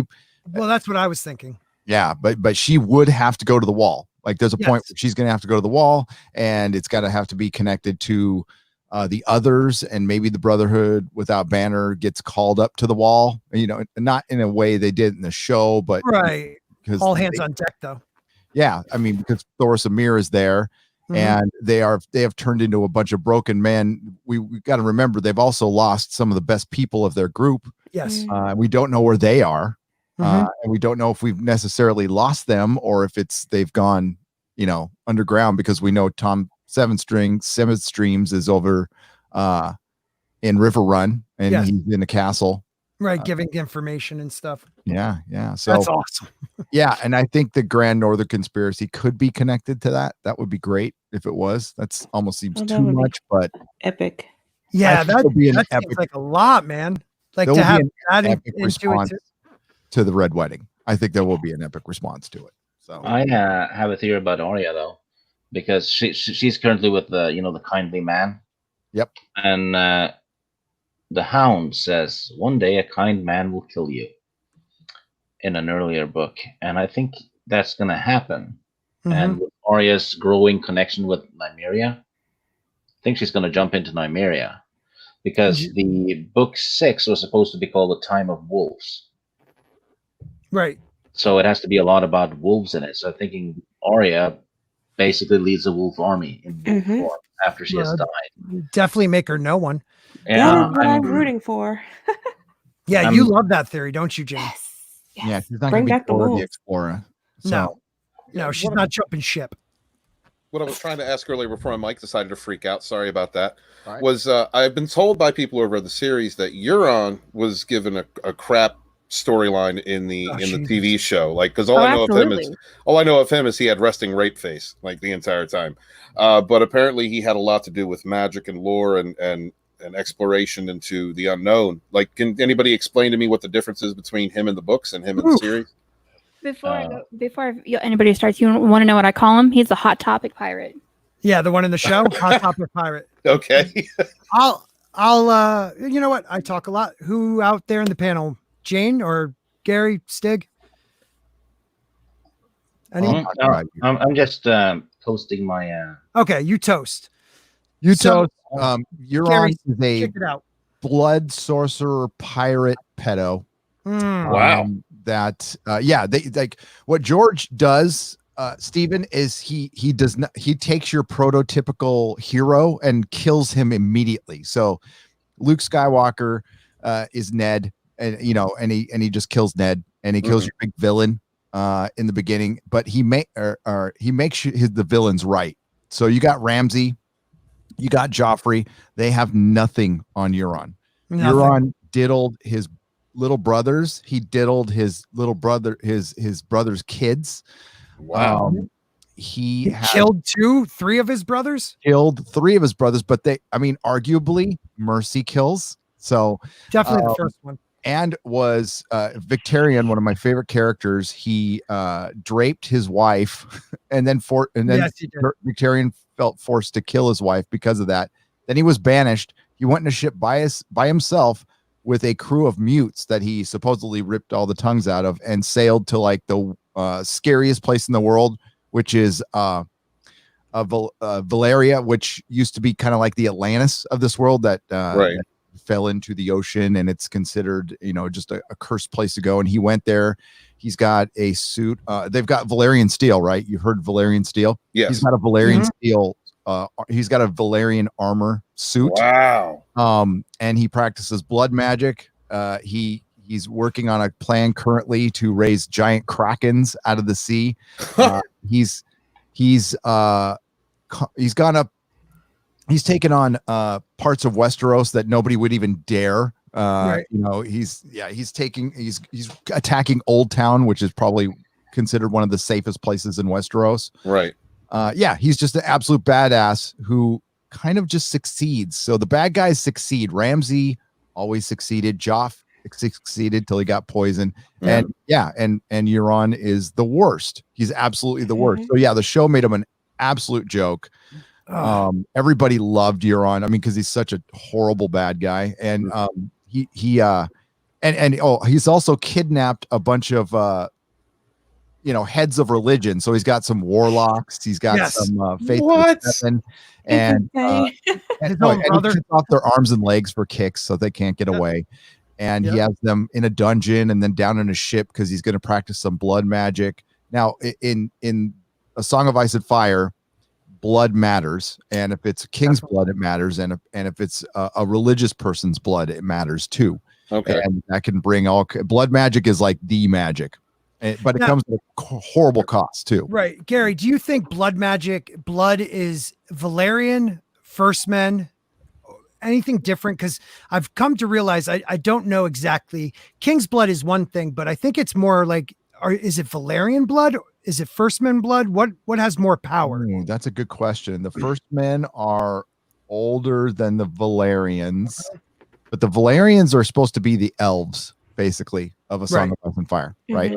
Perfect way of putting it. The superior race. They got purple eyes. They're blonde, and but I think they just practice their own brand of blood magic. But the old gods, which they don't really use anymore, by the way. Remember, they used to sacrifice in front of weirwood trees, and they don't anymore. That's much older. It's much older. So and maybe that's why the Valyrians never effed with Westeros. There's that whole theory why it was right there. They were right next to it the whole time and has plenty of resources, but they never messed with it. Probably because dragons don't do very well there. So and there's warging. You have to worry about too. So, they feared the old gods. What about Euron though? I mean, Euron might have been also the first Bran. There's that theory too that he could have been the first Bran. He is definitely connected to Bloodraven. I am convinced of this, and he is a green seer. He is a failed green seer. Yep. Right. And Stephen, he has one like blue eye, and then his other eye is a obsidian ball. And the one is like his laughing, smiling eye that he shows the world. I think it's Theon who tells everybody this, but the other eye, that's his true eye. And it's just pure. Dude, the guy he's just pure wrong in so many ways. Like he actually, like he'll sack a kingdom and give all the spoils to his men because material things mean nothing to him. He'll get a girl. Would you say that Patchface might be a failed green seer too? Maybe. I think Patchface was a mistaken green seer. Maybe not even a green seer. I think when he was drowned, something, either the old gods or what is connected to the old gods, which is the drowned god, did something or tried to do something, but his mind was so shot that all his rhymes come in those riddles, but they're all true. It's interesting though that both Patchface and Aaron died for 2 days. Christy has to get bouncing, guys. I'm sorry. I don't want to cut you off, but Christy's got to go. Well, no, you're not just going to sneak out. Okay. She wanted to sneak out. Great I know she conversation. did. It is awesome. And we're going to still have great conversation, but it's not going to be the same without you, my friend. I know. You rock. You are my rock to the stone, I guess. I don't know. But this was great. You are my moon. Sun and What's star. it again? You are my sun and star. You're moon. You must say you're my moon and sun or whatever it's That's supposed my to be. Drago. Tell them where they can find you, Christy. Are you still working on time? What's going on with that? I have 3,200 now. What happened? You jumped up to 50? I have no idea. It went from 4,100. Then they took away hours. I got some back. So it's crazy. So it is what it is. Guys, if you could please follow Christy, the link They're is in doing the chat. bot cleanse right now. So. There you go. Yeah, probably. Right, exactly. But hit her playlist, right? Your live stream playlist. Yeah, I have a live stream playlist. And when you go to bed, just let it go. Let it go. Let it go. Love you, Christy. All right, bye, guys. Bye, Christy. Hi, Christy. Have a good day, Christy. So where were we? So we're talking about Euron. So Euron is exactly what Gary said. He is the ultimate baddie. Green seer. And Preston Jacobs pointed this out, and I completely agree with this, that you have to unlock your abilities. So if you're like an able-bodied person, you're not going to have the full extent of your abilities. It drains you. and it cripples you. So Right. that's why Bran works, Patchface, and and honestly, I don't think I've ever thought about it that much, but do we know how Euron lost his eye? No, I don't remember ever reading I about don't it. remember. All we Good talk- question. That's a really good question. Did he lose it pre-Valeria or after? Yeah. You know what I mean? Like, that's a good question. I'm gonna do research while you guys. Yeah. Now let me ask you a question. Do you think that Valerian's suit of armor will be on Jon at some point? Because didn't Jon have a dream where he was wearing a black armor with a fiery sword? Wasn't that Jon who had that dream? Yep. So I know, look, Stephen, Euron is amazing because he's so smooth and could speak to anyone. I mean, he walks into the Kingsmoot and pretty much takes over the place. He talks to these people and just, I killed your king, but that's because he's holding you all back, pretty much. And they follow him. Found out about the eye. Okay, what is the eye? He has an eye. He uses an eye patch to hide a black eye. A black eye. Yeah, Black it's a black eye. Black eye. Yeah. A black eye shining with malice. That's what With it malice. says. I thought it was an obsidian eye. No, that's the obsidian crow eye, food. crow food. And I always just assumed that he's hiding an obsidian. I just thought it was a fake eye. I didn't know it was a real eye. I still don't know if it is. I just assumed it's a fake eye. Here, I'm going to the Forsaken. Yeah, man, I did not know that. Yeah, like it might be real. So if he has a gemstone in his eye socket, right? Mm-hmm. Wouldn't that help with glamour spells? Yeah, glamour, magic. Yep. That's why I thought it was. That's why I wonder why I still think it is. Why does crow food have an obsidian eye? First of all, his name is Crow Food. If he doesn't get killed crow by ate his eye, remember he got knocked out, and then a crow started eating him, and then he woke up halfway through after the crow had eaten his eye, ate his eye, so awesome. ate the crow. But why obsidian? That's my question. Oh, that's a good question. That's an Dragon glass. Yeah, dragon glass. That's a very interesting thing. Another thing that really upset me about the show, and Gary hit it. They hated magic. They didn't want to touch magic, except for dragons and White Walkers. They did not want the wolves to have any magic. So when John's alerted to a dead brothers, when they take them beyond the wall, and then they become reanimated and try to kill Mormont. You remember that one where they become whites? Mm-hmm. The reason he found them was because a ghost finding an arm. Yep. Also, the dragon glass at the Fist of the First Men was found by Ghost, not by Grim or whatever the Green or Grim. Right. So Ghost is so connected to the old gods. He is, I believe, out of all the direwolves, like I've said before, when you reread that chapter, they find, the 5 pups, and then was it 4? 4 pups. No, 5. Sorry. 5 pups, 3 boys, 2 girls. They get on their horses.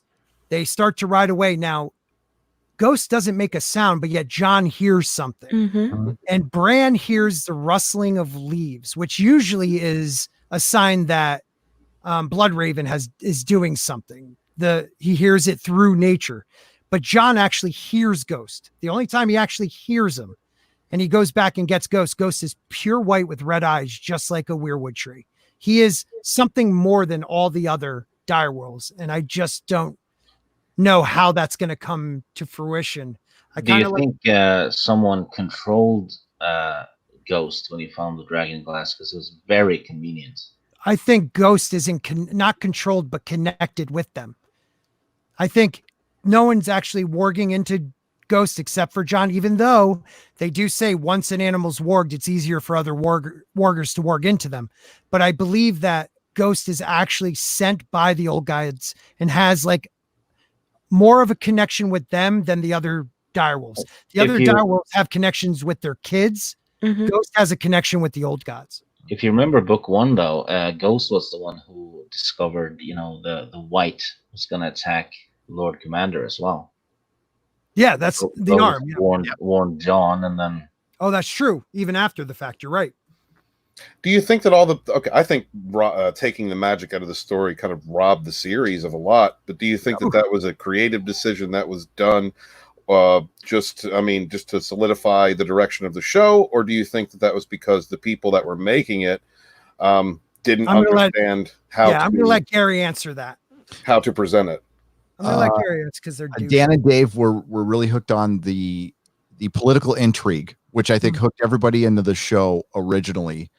And basically clickbaited everybody because by putting the others in the beginning, what you did is you set up this really epic story where we're going to see a bunch of these kingdoms fighting and squabbling while there's a big threat coming from the outside and maybe coming from the other side of the sea too.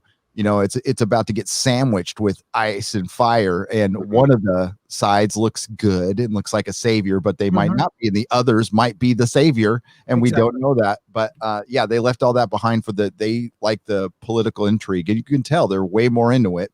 Right. The whole Varys and Littlefinger stuff, which was great, and they could have stuck with that, by the way, if they use magic, because Varys says he hates magic, but he wants a Targaryen. I mean, it never made it. Never made sense. Never made sense. Dragons are magic. I mean, so they're fire. They're magic in life. Like, fire don't you? Flesh. That's it. I couldn't think of the saying. Yeah. Also, George did that. That was his purpose with book 1, Stephen. Like, he introduced us in the prologue to the White Walkers, and then you get nothing until Danny's last chapter, and when the dragons are born. He wanted you to realize, yes, this is fantasy, but right now, this is more important to the world than they don't see the fantasy in world. They only see their Game of Thrones. That's why he called the first book Game of Thrones, because they're bookmarked or shelved with magic, but they don't see any of it because they're blind to it, because all they care about is the intrigue of the Game of Thrones. Right. And that's what Dan and Dave stuck with. They shouldn't have stuck with it, because as George goes on, more magic starts to appear because they didn't evolve. Exactly. Right. Yeah. They didn't evolve with it. They didn't evolve with the story, because it was supposed to be, in this world, that world has seen its better days, right? There was the height of Valeria. There was other civilizations, and they're all kind of 200 or 300 years past their prime, and everything's breaking down. Magic had broken down completely, and that later on there's a conspiracy that the Maesters were the ones who killed all the dragons. And wow, one of my favorite. I love that one. That's a great one. And the one religion that doesn't have a real god is the religion of Westeros, the religion of the Seven. It's just a BS religion, but the other ones might be real, and it's leading. It was a broken promise, man. The whole if you read the prologue in the book, they left a lot out. Okay. So what you see in the show they call them the White Walkers. They're supposed to be called the others. The others. And they're also, they look kind of elf-like, ethereal, angelic, beautiful. Yes. And still scary. And they have a language that sounds like cracked ice. Sounds like somebody crunching ice. Wow. And they mock, like that guy who dies in the first Royce. He gets mocked as he dies. They laugh at him. Yep. So I mean, there's a reason they have a language. They obviously have armor. They have arms. They have motivation. And there's a deal going on with Craster. He gives them their babies. Yeah, they didn't go anywhere with that in the show. They just at all. And I didn't understand why it was even there if they didn't do anything with that. Well, because they kind of. Good question. Yeah, it is a good question. He's a godly man. He sacrifices all the male heirs of Craster are the others. A lot of them. Yeah. No, those are all Craster's kids, and the Night Watch knew about it, and the Wildlings knew about it, and they knew that kept the peace.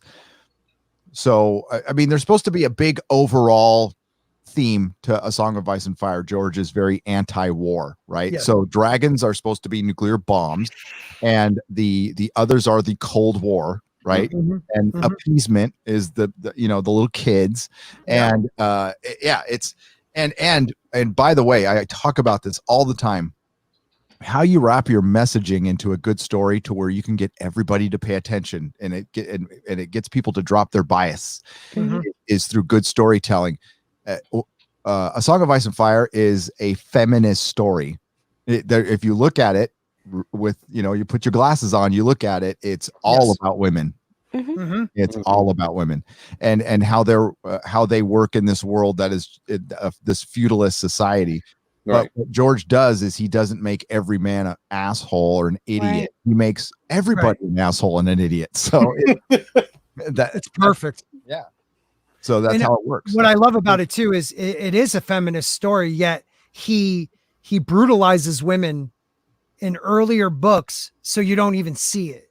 Yeah. You people fall for that part of it. I mean, Jane Poole is the saddest story of any of them. Terrible. I mean, what happens to Sansa Stark isn't what happens in the book. She doesn't marry Ramsay. Who marries Ramsay is a girl named Jane Poole, who is a friend of Sansa that they're trying to pass off as Arya Stark. So imagine this girl. She is the best friend of a princess, basically, of a lord's daughter.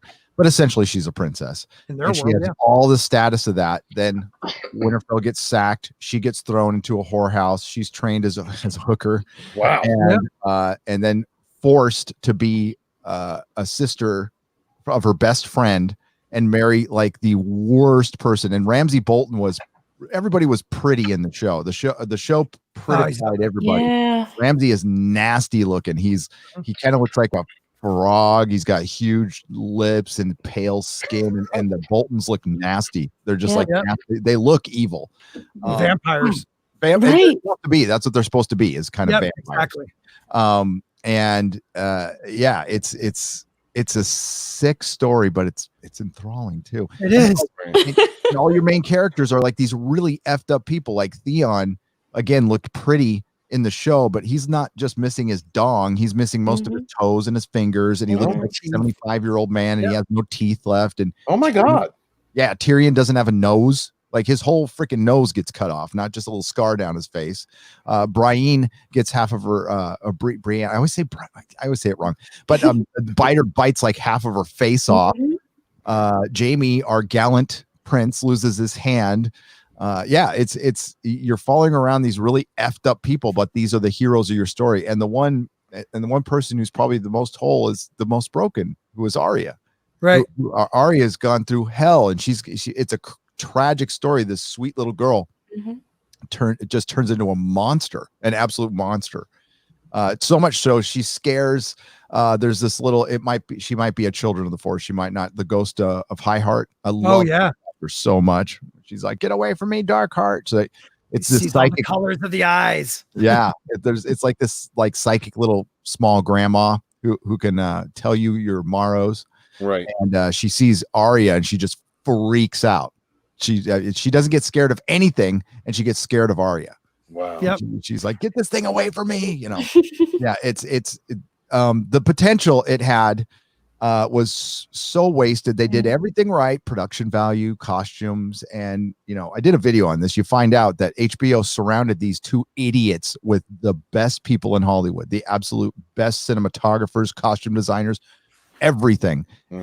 And you brought it up earlier in the show. It's because a big banker's son wanted to do a TV show. Yeah.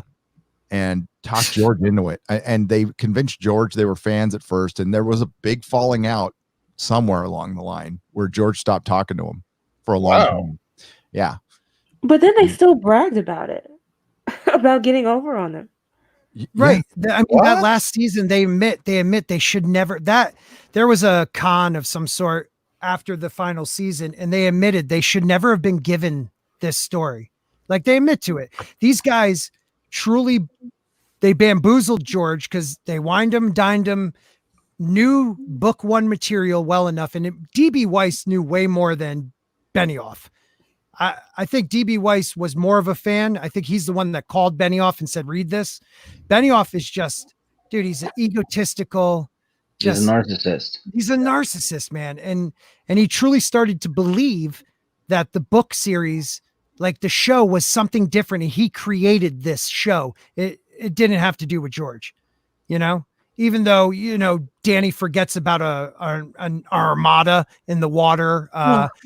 People travel in a blink of an eye. Just all this stupid shit that they did. George is one thing you could say about George is once he makes a rule in the world, unless he gives you a great reason why, that rule sticks for everybody. So if it takes 3 weeks to get to the wall from someplace, it takes 3 weeks every time. Unless you ride your horse dead. In any fantasy story, the lore and the universe the story is set in is the foundation of the story. Yep. If you fuck with that, the story collapses. Mm-hmm. I have to ask, why? Okay, there was such a build-up for Dorne, the introduction of Dorne, and then that whole thing just fell apart. I don't understand. Because they didn't tell the story right, my friend. Right. Okay, so they introduced Dorne with the Red Viper. Oh, he's awesome. Which was perfect. Yeah. When I think of the Red Viper now, I think of Pascal. Like he played him to a T. And then they went to Dorne. Now, Dorne Martell, first of all, again, we're talking about people that are uglier in the show or in the book.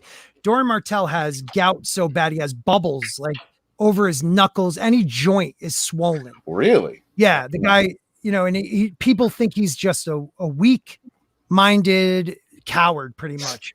He has 2 kids that they don't even talk about in the show. He has one, Quentin, who he sends on a trip to try to marry Dany because there was this secret arrangement with his other oldest daughter, the eldest, Ariana, to Viserys, but Viserys died, so he's trying to get it honored with Dany. Now, Ariana tries to kidnap Prince Marcella, who's the Lannister princess, to make her the queen. They want to start a war that way because in Dorne, women can inherit the titles and lands of their father. The problem where they really just take a left turn is the Sand Snakes.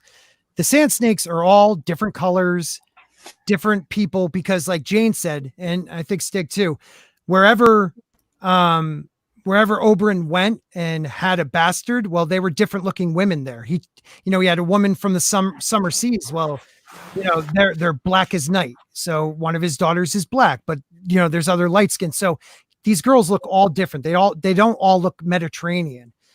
And then the mother, who is mother not to those girls, but younger ones, she's more of a pacifist in the book.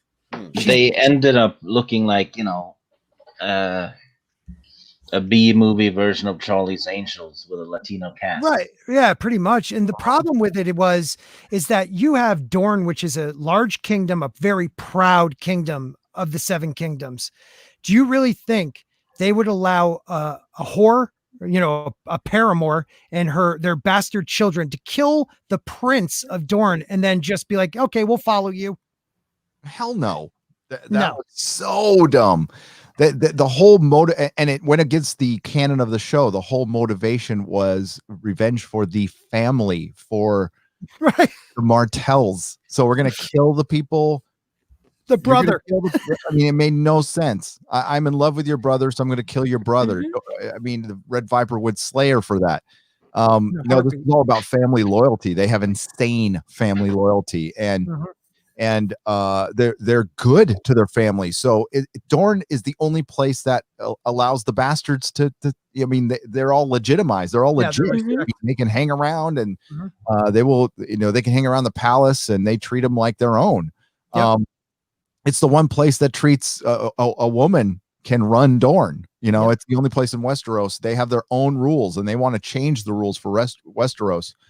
And I think that's the greater plan, by the way. They want to bring back like the Roynish society in there. And I think that's part of that big master plan. I agree with Preston on that one. Yeah.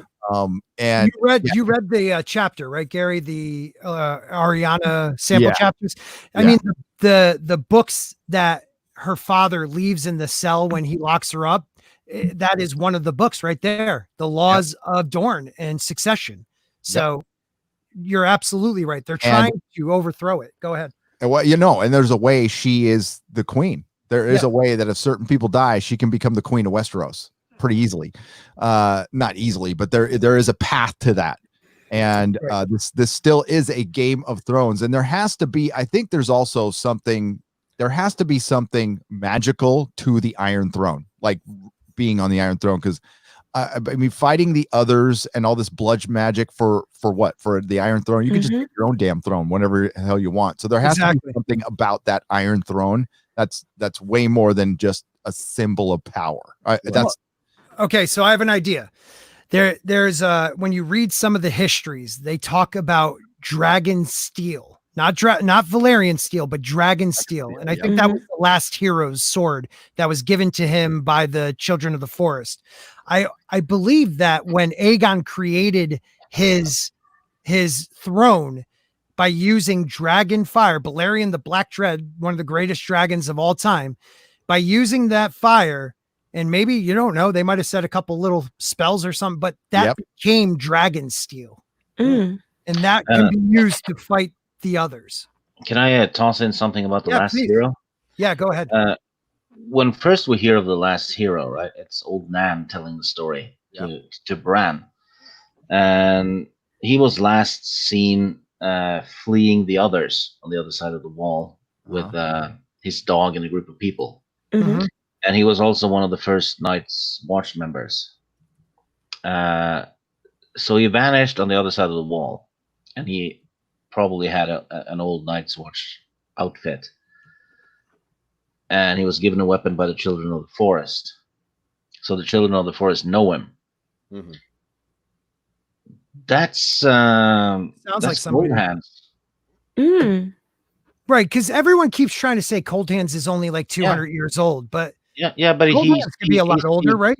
He speaks the old language too. Right.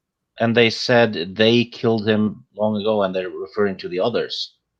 So the others caught him, killed him. Okay. I mean, that fits like a glove, doesn't it? Yeah. Right. And he was How old would he have to be, though? Yeah. Like 8,000 years old? Yeah, but is there a description of his sword, though? Because he should have a special sword, shouldn't he? Yeah, no, they never talk. No. Yeah, they never talk about his sword. He does speak the old tongue, though, so he has to be. And he cannot pass the wall. Right. Right. Yeah. And he also speaks to an animal when he kills it, which is kind of what a Children of the Forest would do, right? And he calls the Night's Watch members brothers, and he kills the traitors and say they're foes. You're right. I mean, so he, Night's Watch plus really old plus dead plus Children of the Forest, Cold Hands. I know. Cold Hands is most definitely not Benjen. So it's got to be somebody, and that would be cool as hell. Okay, question, Gary, is Benjen dead?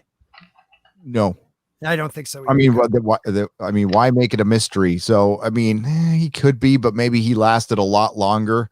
But there is a good theory out there that Benjen did not want to be in the Night's Watch, wasn't very happy. Oh, I know that one. Yep. And there's a lot of really good clues pointing out that, he wore like the nicest, he had the nicest cloak. He wore jewelry. He wanted to look good at the feast. And I can understand. And he's also the one he also knows the truth of the Tower of Joy. He was much closer to his sister. Yeah. So I could see him bailing out but knowing about the others. He also knows about the danger. Right. Of the others. Well, do you think he knows? Oh, go ahead, Stephen. Well, I want to ask about Benjen. So in the series, they make it seem like he's asking Jon to come. What is up with you, brother? Yeah. So in the series, he's a lot nicer in the series. Right. Okay. He's a lot nicer. Yeah. But he's acting like okay, because he seems like he's like inviting Jon to come to the Night's Watch, but you're telling me. Well, actually, in the books, he kind of makes it could be considered a throwaway line, but he does say, we need more men like you on the Night's Watch. And right then and there, boom, Jon's a little drunk. He's like, I want to go, and then Benjen tries to talk him out of it. And that's where Benjen knows more, because Benjen's like, you do not know what you are giving up. You cannot father any children. You can't have any titles. So Benjen, to give a quick history, Benjen was the Stark in Winterfell when Rhaegar, hold on one second, kidnapped Lyanna Stark and went south to the Tower of Joy. Now, Benjen knows everything. Like Gary said, very close with his sister, closer in age. The older brothers were fostering at different places while they were the only two still at Winterfell. She has spoken. We have Ned chapters where he talks about how Lyanna did not want to marry Robert. And if you follow the whole tourney at Harrenhal and the aftermath, you could read it, you see it. He knew that she left on her own accord. When Ned comes back with the baby, I think Ned, and I don't know if that's what you're pointing at, Gary, I think Ned forced him to take the black for two reasons. One, for allowing it to happen under his watch, and two, so that he can't try to use Jon or anything as like a power chip of some sort. I don't know. What do you think? Yeah, I think he tried to. I don't know exactly what Ned's motivations are. I think, but we would automatically want to believe it to keep peace in the land, and maybe that is, and maybe to keep Jon alive. But we don't. There's a lot. I mean, Jon could actually be Ned's. I mean, there's that. There's the whole Shara Dane one. Yeah, and that Daenerys could be the daughter of Lyanna and Rhaegar, which is a possibility too. Can I say I'm glad you're open to that, Gary? Because I hate people that are like, no, it's J plus L equals. No, dude, there are very valid clues that could point to a Shara Dane being his mother and Ned being the father, and Lyanna. Right. She could be Quaithe. So. And there's something up with the Danes. There's something, and I'm working on a Dark Star theory. I've got to do a little more research for it, but there's a Dark Star theory that I got to check out his age and stuff. But there's something to Dark Star. Oh, nice. Seem right. Nice. And I think he got framed, by the way. Same here. But no, Benjen, I think, is still alive. What he's doing, I don't know. I got to ask you guys. I mean, I don't believe there's a Night King. I just don't. I don't think we'll ever.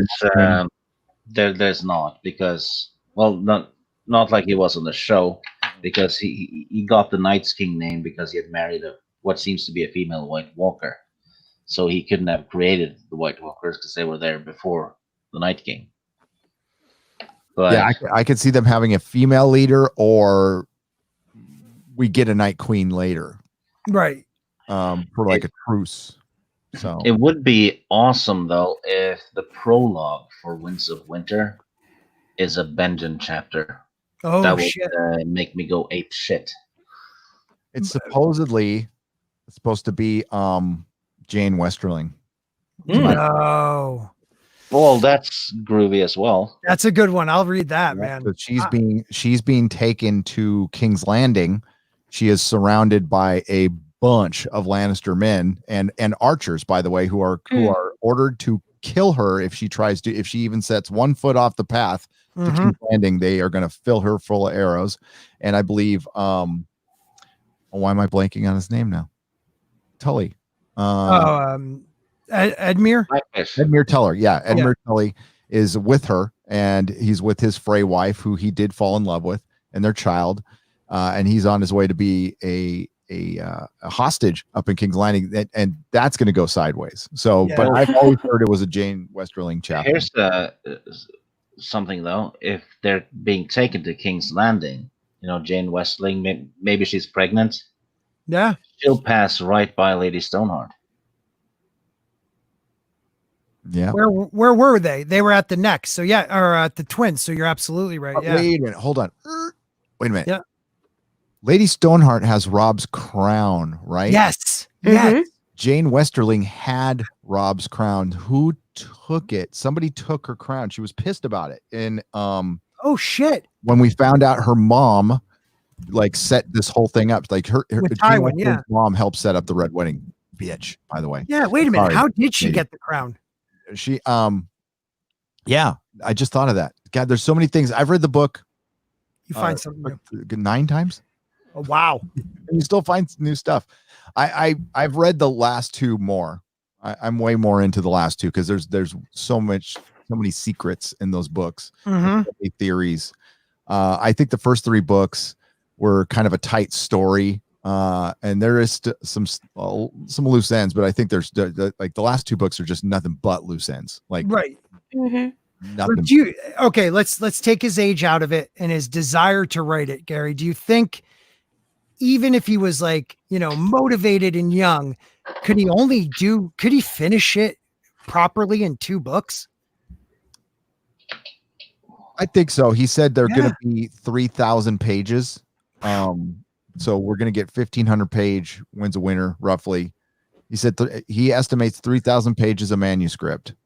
Wow. And the disturbing thing, I was all believing we'd get an announcement at the end of the year. Same here. But he just admitted, like yesterday, to finishing 3 chapters. And then before that, he finished 3 chapters. So that's 6 chapters of a 75 to 80 chapter book. But what did he have?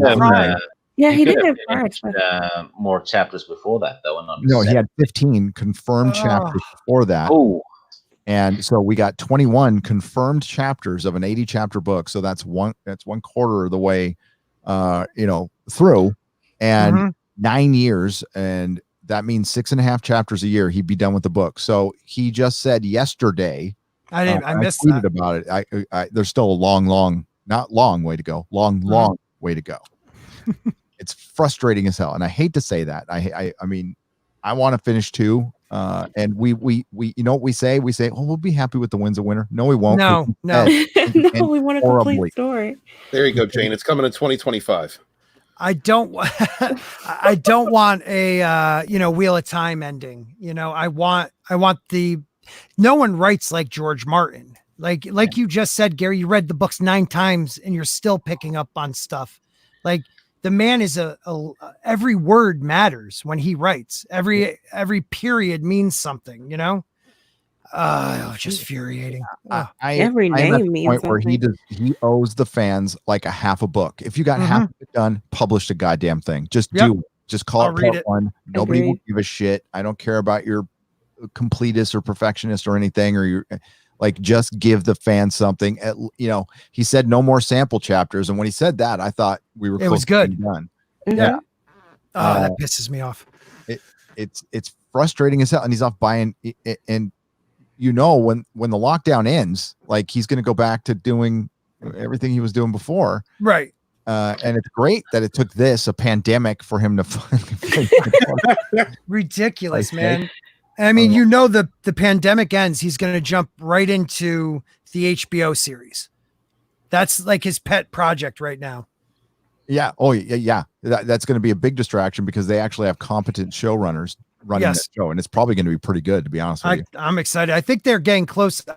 If not yet today, I thought maybe tomorrow they're going to name the leads in the show, but I don't know if that's verifiable. Hollywood was about to open up until Gavi boy shut everything down, so I think everything's pushed off a year. But unbelievable.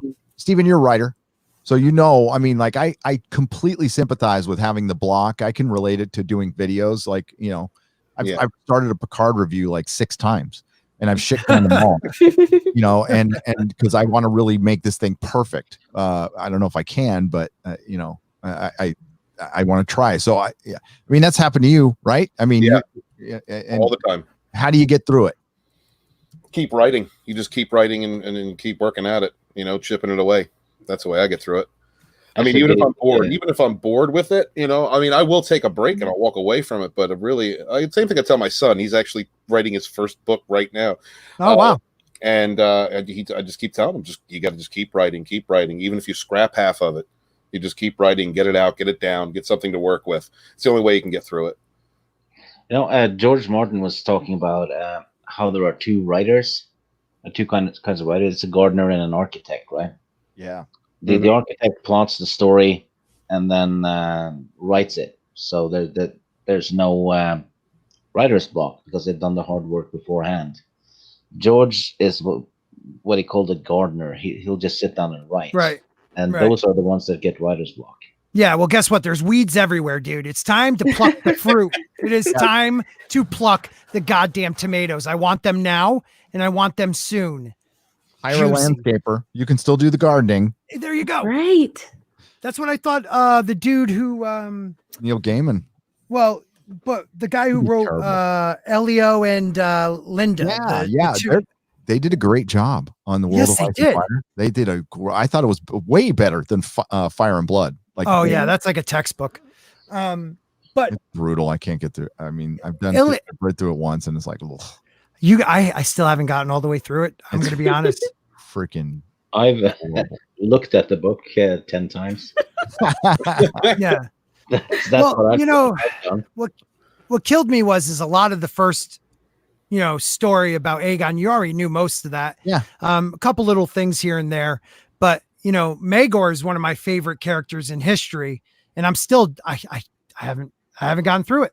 I think Maegor saved the realm, from the church, and I think now the church is coming back. And don't forget, Dany invokes Maegor the Cruel as Maegor. I don't think she says the Cruel when she's outside the gates of Karth, but she does bring him up. And I believe, if anything, she will have to take down. I don't know if the Faith will still be around when she gets there, but I think the Faith is doing the same thing they try to do with Maegor and his brother, like try to overthrow the government and make it like a church state. Right. Here's a thought, though. The 7 is most likely bullshit. Right. But, all of them might not be, because they keep talking about the stranger, which is death. And Melisandre mentions that she was in Lot 7 when she was raised. Yes. Yeah. So that could be that some old religion has been implemented into the 7. Well, death, Well, the idea is that they're each an attribute of a single god that over time has been sort of right, like the Trinity. Right. Yeah. But so it's the only god we haven't seen some type of power from yet, which makes me think that it will be the god we actually see some magic, like massive power from. It's either going to be all or nothing with the 7. So you have a point, like death, is one of, the many-faced god is death. We all know that.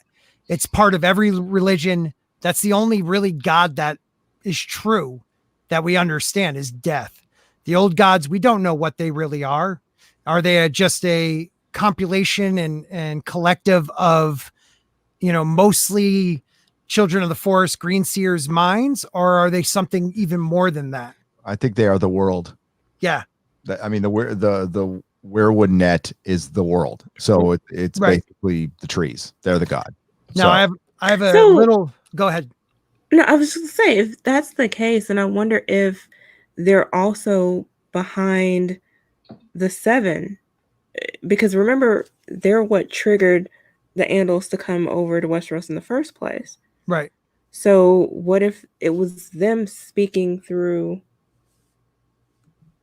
the trees over there or whatever? Well, it connects everywhere, like he's saying. The only theory I have, and I brought it up here before, is that I don't know how, or it might sound stupid, but how deep that lake is next to Harrenhal. But I feel like there is something, again, where the pact was signed on the Isle of Faces, special about that island, where I think those are the only trees not connected to the net. That's why they have knowledge that the others don't. To touch on the what Gary said with the world being kind of like the god, world god, that would fit with the Gaia theory. Yep. It's about all living organisms interact and with their surroundings, and they have a synergistic, self-regulating, complex system that helps them maintain the living conditions for the planet. Is that what Gaia means? Yeah. Okay, I feel stupid. I just thought it meant David Wilcox. It's an old word for Earth or Mother Earth, really. It's but why would it be sort of agents to fly to Mars? Yeah, exactly. Exactly. Why would it be behind sort of causing these different conflicts among the different groups of people, though? Well, I've always thought, my theory is Bran is going to be king, and they can see everything. You through the Weirwood, you can see everything at once. So Mhm. it's a game, it's a song, it's a game. Right. You have to put every note, every piece in place, and there's only one formula to get Bran on that throne, and that formula requires taking Lady Stoneheart and putting her to the wall and having Dany go out and lose her son in stars and having Right. Ned's head come off. I mean, there's like all these things, and when something goes wrong, they have to adjust, Yep. and there's some pretty good evidence that Bran and Bloodraven are pretty much at every scene in Westeros, especially with the Whispering. with the ravens, always Yep. chirping out names, and then on Bravos, gold for iron, it's stuff like Yep. that. Yep. Like Bran is there.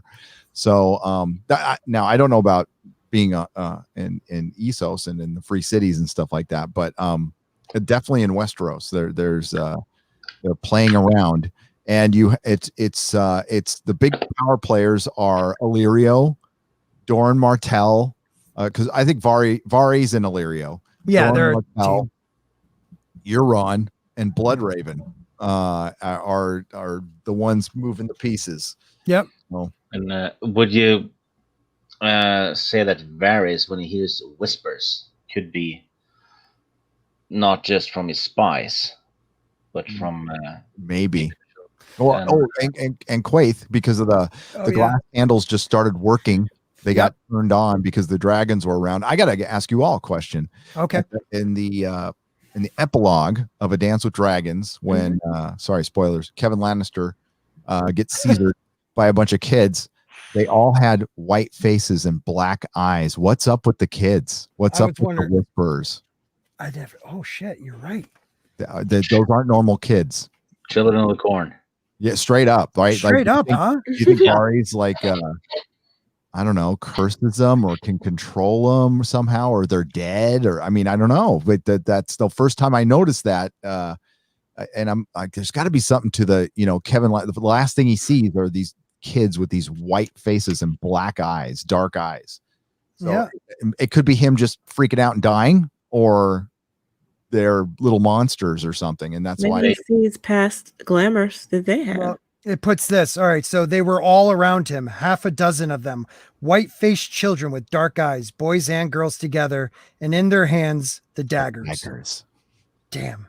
Well, could I say this? Weirwood tree faces. Right. Maybe. In a way. But I always thought Varys was more than what he seems, because when he comes as the jailer to Ned, it's almost like he's using Faceless Men ability, not just being a mummer, but actually changing his voice, changing like more than just makeup. Yeah, Varys. I think he's the jailer too. Varys is exactly. Yeah, exactly. So when he comes to him, he looks like someone completely different. When he talks, when he comes to other people, hooded, stubbly beard, like all of a sudden he has stubble and he speaks deeper, like a man with testicles. I wonder if that's his, maybe it's even more than just faceless magic. He has, old god magic of some sort. Yeah. I think he's using his his jewelry as glamour. Could be. And personally, I think Varys is Egg. Yeah, you've been saying that. Egg? Yeah, Aegon. Duncan Egg.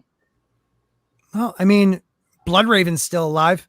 He must have had King's blood if they cut his thing off and used it for blood magic, right? He'd be really old though. Bloodraven's older, so it's Melisandre, and if Varys died in that fire, Lord of Light. Egg died in that fire. Well, hey, there's something big and secret that happened at Summerhall because they haven't answered it. They haven't even gotten around to it yet. We don't know how Sir Duncan the Tall. We know he died. We don't know how he died. He died a hero, but but I think he died. He died because he was trying to stop his friend. That's what I think. Or maybe he sacrificed himself like Beric did with the Lord of Lights thing. I don't know. That's with crazy. Catelyn, because Varys and Aegon seem to have a lot of the same motivations. They basically wanted a good society. Yeah, but he says that, but really all he wants is the control to control that society. You know what I mean? Like he always says for the realm, and I want to do, but it's only because of his one guy. He had so many. We remember when I talked about in the brothel when Ned meets Cat in the brothel for the first time, and they're talking to Littlefinger about the dagger. Well, Varys knows about the dagger, and he would definitely know that Tyrion wouldn't bet against Jaime, but he lets it go. Does Varys ever sleep? No, that's a good question. I don't think so. He's something, man. Stannis doesn't sleep. Melisandre doesn't sleep. A lot of characters don't sleep. Maybe Daenerys doesn't sleep. Yeah. I think she died on that funeral pyre, actually. That's a valid theory. Yeah, because George said her fire resistance was a one-time thing. So she's not immune to fire. And after that, she's been behaving like a fire white. Well, they said she was on fire on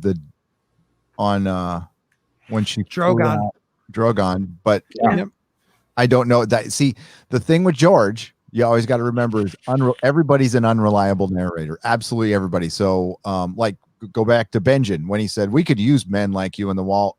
There's a lot of people who interpret that as being sarcastic, like he was effing with Jon.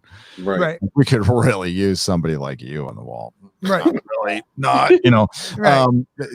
So that's the kind of thing, you know, the person who said they saw Daenerys on fire was some slave near the water hole while Tyrion was escaping. So you don't know if it's true or not. You don't know. So that's a good point. That's a good point. I thought it was interesting that George said it was a one-time thing, though, and the books tend to let us know regularly that Targaryens did in fact burn to death. Oh, hell yeah. Hell yeah. Dragons burn to death. Mm-hmm. Yes. In the end. Yeah. So. And It could be magic. Yeah, and the only thing we know of that can protect against fire is the Lord of Light. Yep. I don't know, man. I mean, Melisandre drank poison and survived. Right. Yeah, Right. I don't know how Preston Jacobs. I love his channel. I just don't know how he gets no magic. I'm like, there is so many things. I mean, there's telekinesis. Did you see his series of videos on the genetics of dragon flying? I thought that was kind of cool, actually. I thought it was interesting how he broke it down, that it was like female chromosomes actually pass the dragon riding ability. It is a cool series to run. I don't know if I agree with it, but it's a cool. I enjoy that he goes there. I just don't agree with all of this stuff. I mean, his best is still the Dorne conspiracy. Yeah. I mean, he opened the door on that. No, he's an academic, so he's going to straight up come with like the university perspective on life, for sure. But you know, George is I mean, he was obsessed with he likes feminist women, right? So that's his obsession, and he's right about that. But George is also a nerd. First and foremost, George is a nerd, so he likes magic and dragons and doing crazy shit, you know. So I think there's most definitely magic. There's zombies. One of the things that I love about A Song of Ice and Fire is it has so many horror elements in it. Like it's got collectors and killers, and Dr. Frankenstein is in there with Qyburn. Right? Do you think Qyburn's working with Dorne? There's a good chance he is. I think he's more working. If he's working with Dorne, then they're also attached to Marwyn, to the mage that got burned in the fire. What's her name? Mary Mazdul. Like there's, it's a spider web once you go that route.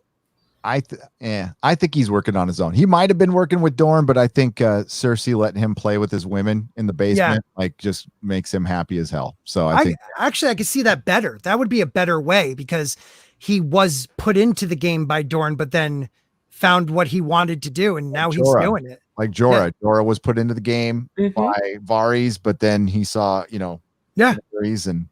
Well, what does George do? He likes to either mirror another character with another character, or actually do the opposite. So right there, we've already had precedents. So why not do the same exact thing with Dorne? Because I'm guessing Dorne, they've been planning this for so long. There's more than who we even think. You know, there's the girl that's been with Cersei in the last book, whispering in her ears about Marjorie and telling her about like how people are sleeping around and stuff. I can't remember her name, her and her husband. Oh, I'm blank. Oh God, I just watched a video last night. I hate it. Yeah, same here. But you know who I'm talking about. She has like she has a foreign accent. From Mir. She's from Mir. Yeah, she is from Mir. It's Taina. That's it. I mean, she could be working for Dorne. Oh yeah, and Shay as well. Yeah. Right. Because it looks like Tywin was poisoned. Oh, yeah, That's why- he most definitely was. He was on his way out anyway.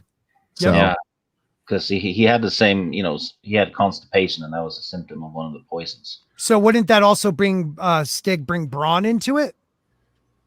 yeah. See, that's what I believe too. Yeah. He's very convenient, Isn't he? and yeah, he's I don't know. I think he's Tyrion's man, though. He named Yeah. the bastard. Oh, the bastard. Yeah. So, You know, something I picked up on our because we're doing on Wednesday nights, you know, we're doing the reread. Everybody out in the chat, don't miss our Wednesday night, 7:15. We do the reread of Song of Ice and Fire. We're on chapter, I think like 40 to 43, maybe. But one of the rereads I did was when I read the part where Braun accepts the challenge for Tyrion, he actually waits to see who Lysa's champion's going to be. And then when he hears it being someone we were already told is an older man when he helped Cat out of the basket, that's when he says, all right, I'll fight in your name. You know, like he's a survivor, but he does seem to truly care about Tyrion. I mean, you learn that after he denied him champion against the Mountain. You know what I mean? Like you learn that he regrets that. And, every character in the story seems to have, well, for the most part, a detailed background. We don't know shit about Braun except You're for right. Exactly. he makes down there, which most likely is bullshit. Why? So, have you ever heard the one where people think he might actually be, you know, one of the lords that actually sided with either Blackfires or with the Targaryens on the last one, like one of their sons or something? I've heard a couple theories that he could be like not helping the Blackfires, but somebody's descendant. What was that guy's name in the Duncan Egg story? Oswald, the one where the old man kept talking about the true king, and when they figured out that he's actually talking about Blackfire, like he's like, he is the true king. He was given the sword. Some people think he's related to that guy, but I can't remember his name. Can't remember his name either. Yeah, but I could see that. The Blackfire Rebellion plays huge into the story, but it's always in the background. It's just always in the background. Right. Not even the background. It's like right on the tip of their tongues. Like it's about I mean, we got Aegon. I can't believe he's the real Aegon. So what is he? You know what I mean? Like I've tried to Illyrio care about Westeros. He is one of the richest men in the world. Yep. He's got slaves. He's got everything. He's even said my palace is nicer than anything you have in Westeros. Right. And he gets so emotional. And he gets so emotional when the kid's leaving. You know what I mean? Like it's definitely has to be his kid with a Blackfire wife. And why would the Golden Company, who has never broke a contract, leave a contract to go to a Targaryen when they were created by Blackfires? So anybody who questions that, I like the character. I like that whole plot. I hope that they get to King's Landing and take it over. And then I think he might legitimize some bastards of Robert. I think he might legitimize Edric Storm to take over the Stormlands. You know, with all these insane amount of threads, right? It's no wonder that it's taking a long time to write the damn thing. Yeah. The gardener had like way too much land to till. Yeah. And he made a way big too. He had such a big garden. He's trying to bring it down. But we're going to wrap it up, guys. It's already 2 hours, 2.5 hours. I could do this forever though. This is fun. I like to thank everybody out in the chat. Does anybody have any last remarks on anything we talked about tonight? Steven? I finally understand what a Star Wars fan who has only seen the movies feels like when they enter a conversation with a group of expanded universe enthusiasts. Thank you. Oh, sorry. Yeah, I feel the same way, dude. I've read a couple of those Star Wars comics. That's about it. So that's awesome. Dude, thank you for putting it that way, because now I understand, because I am that guy on Star Wars. I love all the movies, and I've read part of one book, but yeah, I I've like read how you put that. Books. Yeah, well, awesome. Thank you for inviting me on and having this discussion Anytime. with me, guys. And actually, I got to get I have every book but the first one. I haven't read any of them. I've got to get that first one so I can start reading them all.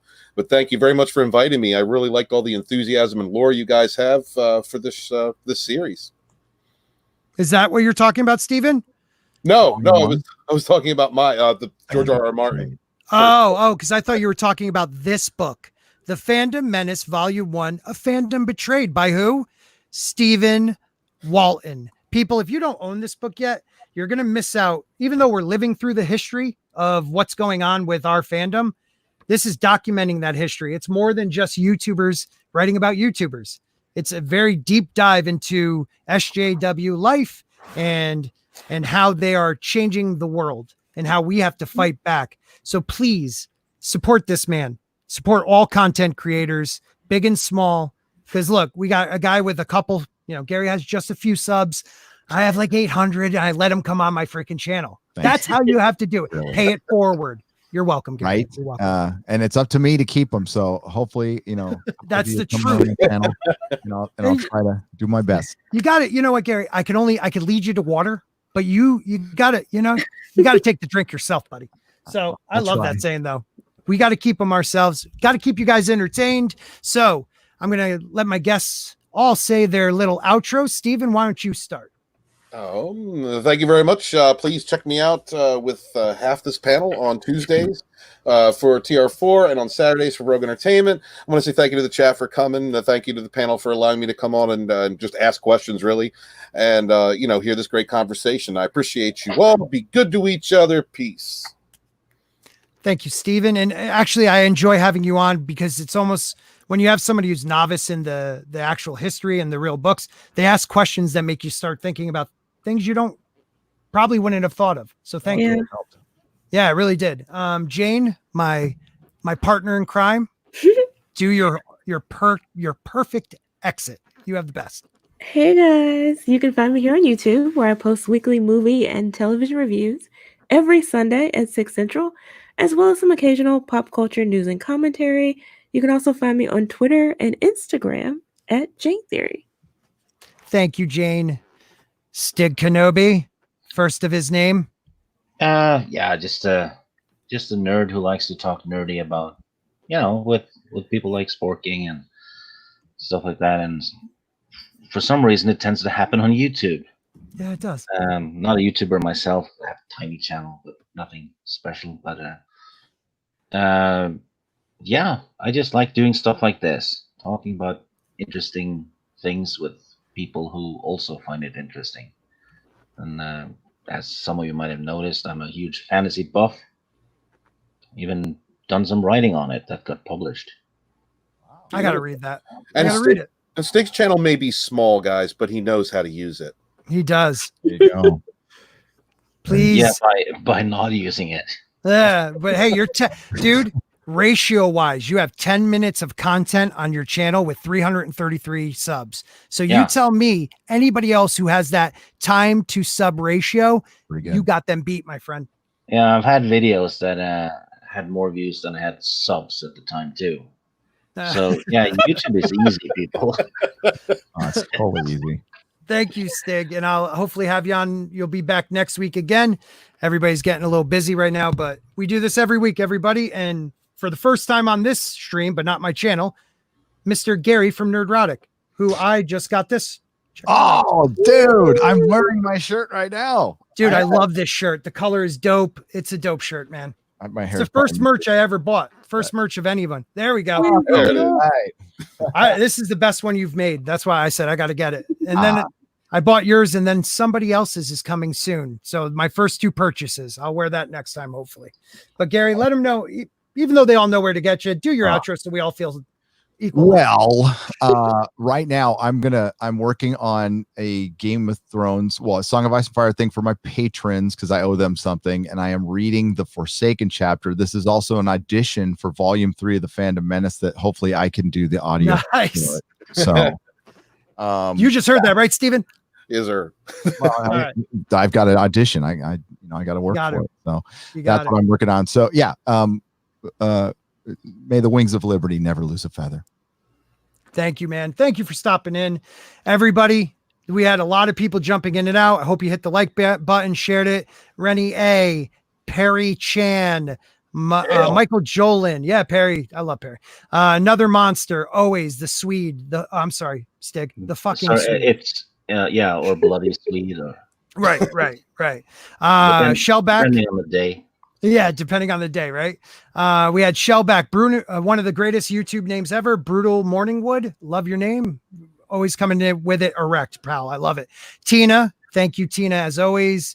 Bone, thank you. TT, my good day, mate. I love you, man.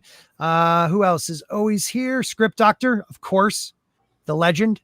Another monster again. Nerd Cookies. If you're not sub to Nerd Cookies and Script Doctor, please do it. Seriously. We're all in the same echo chamber. Just give everybody a hand. Let us all rise together and we'll take this thing over. And then, a bunch of other people, I love you guys in the chat and I'll shoot you out next time, but we're going to say peace out. And just remember, everybody, freedom is not free.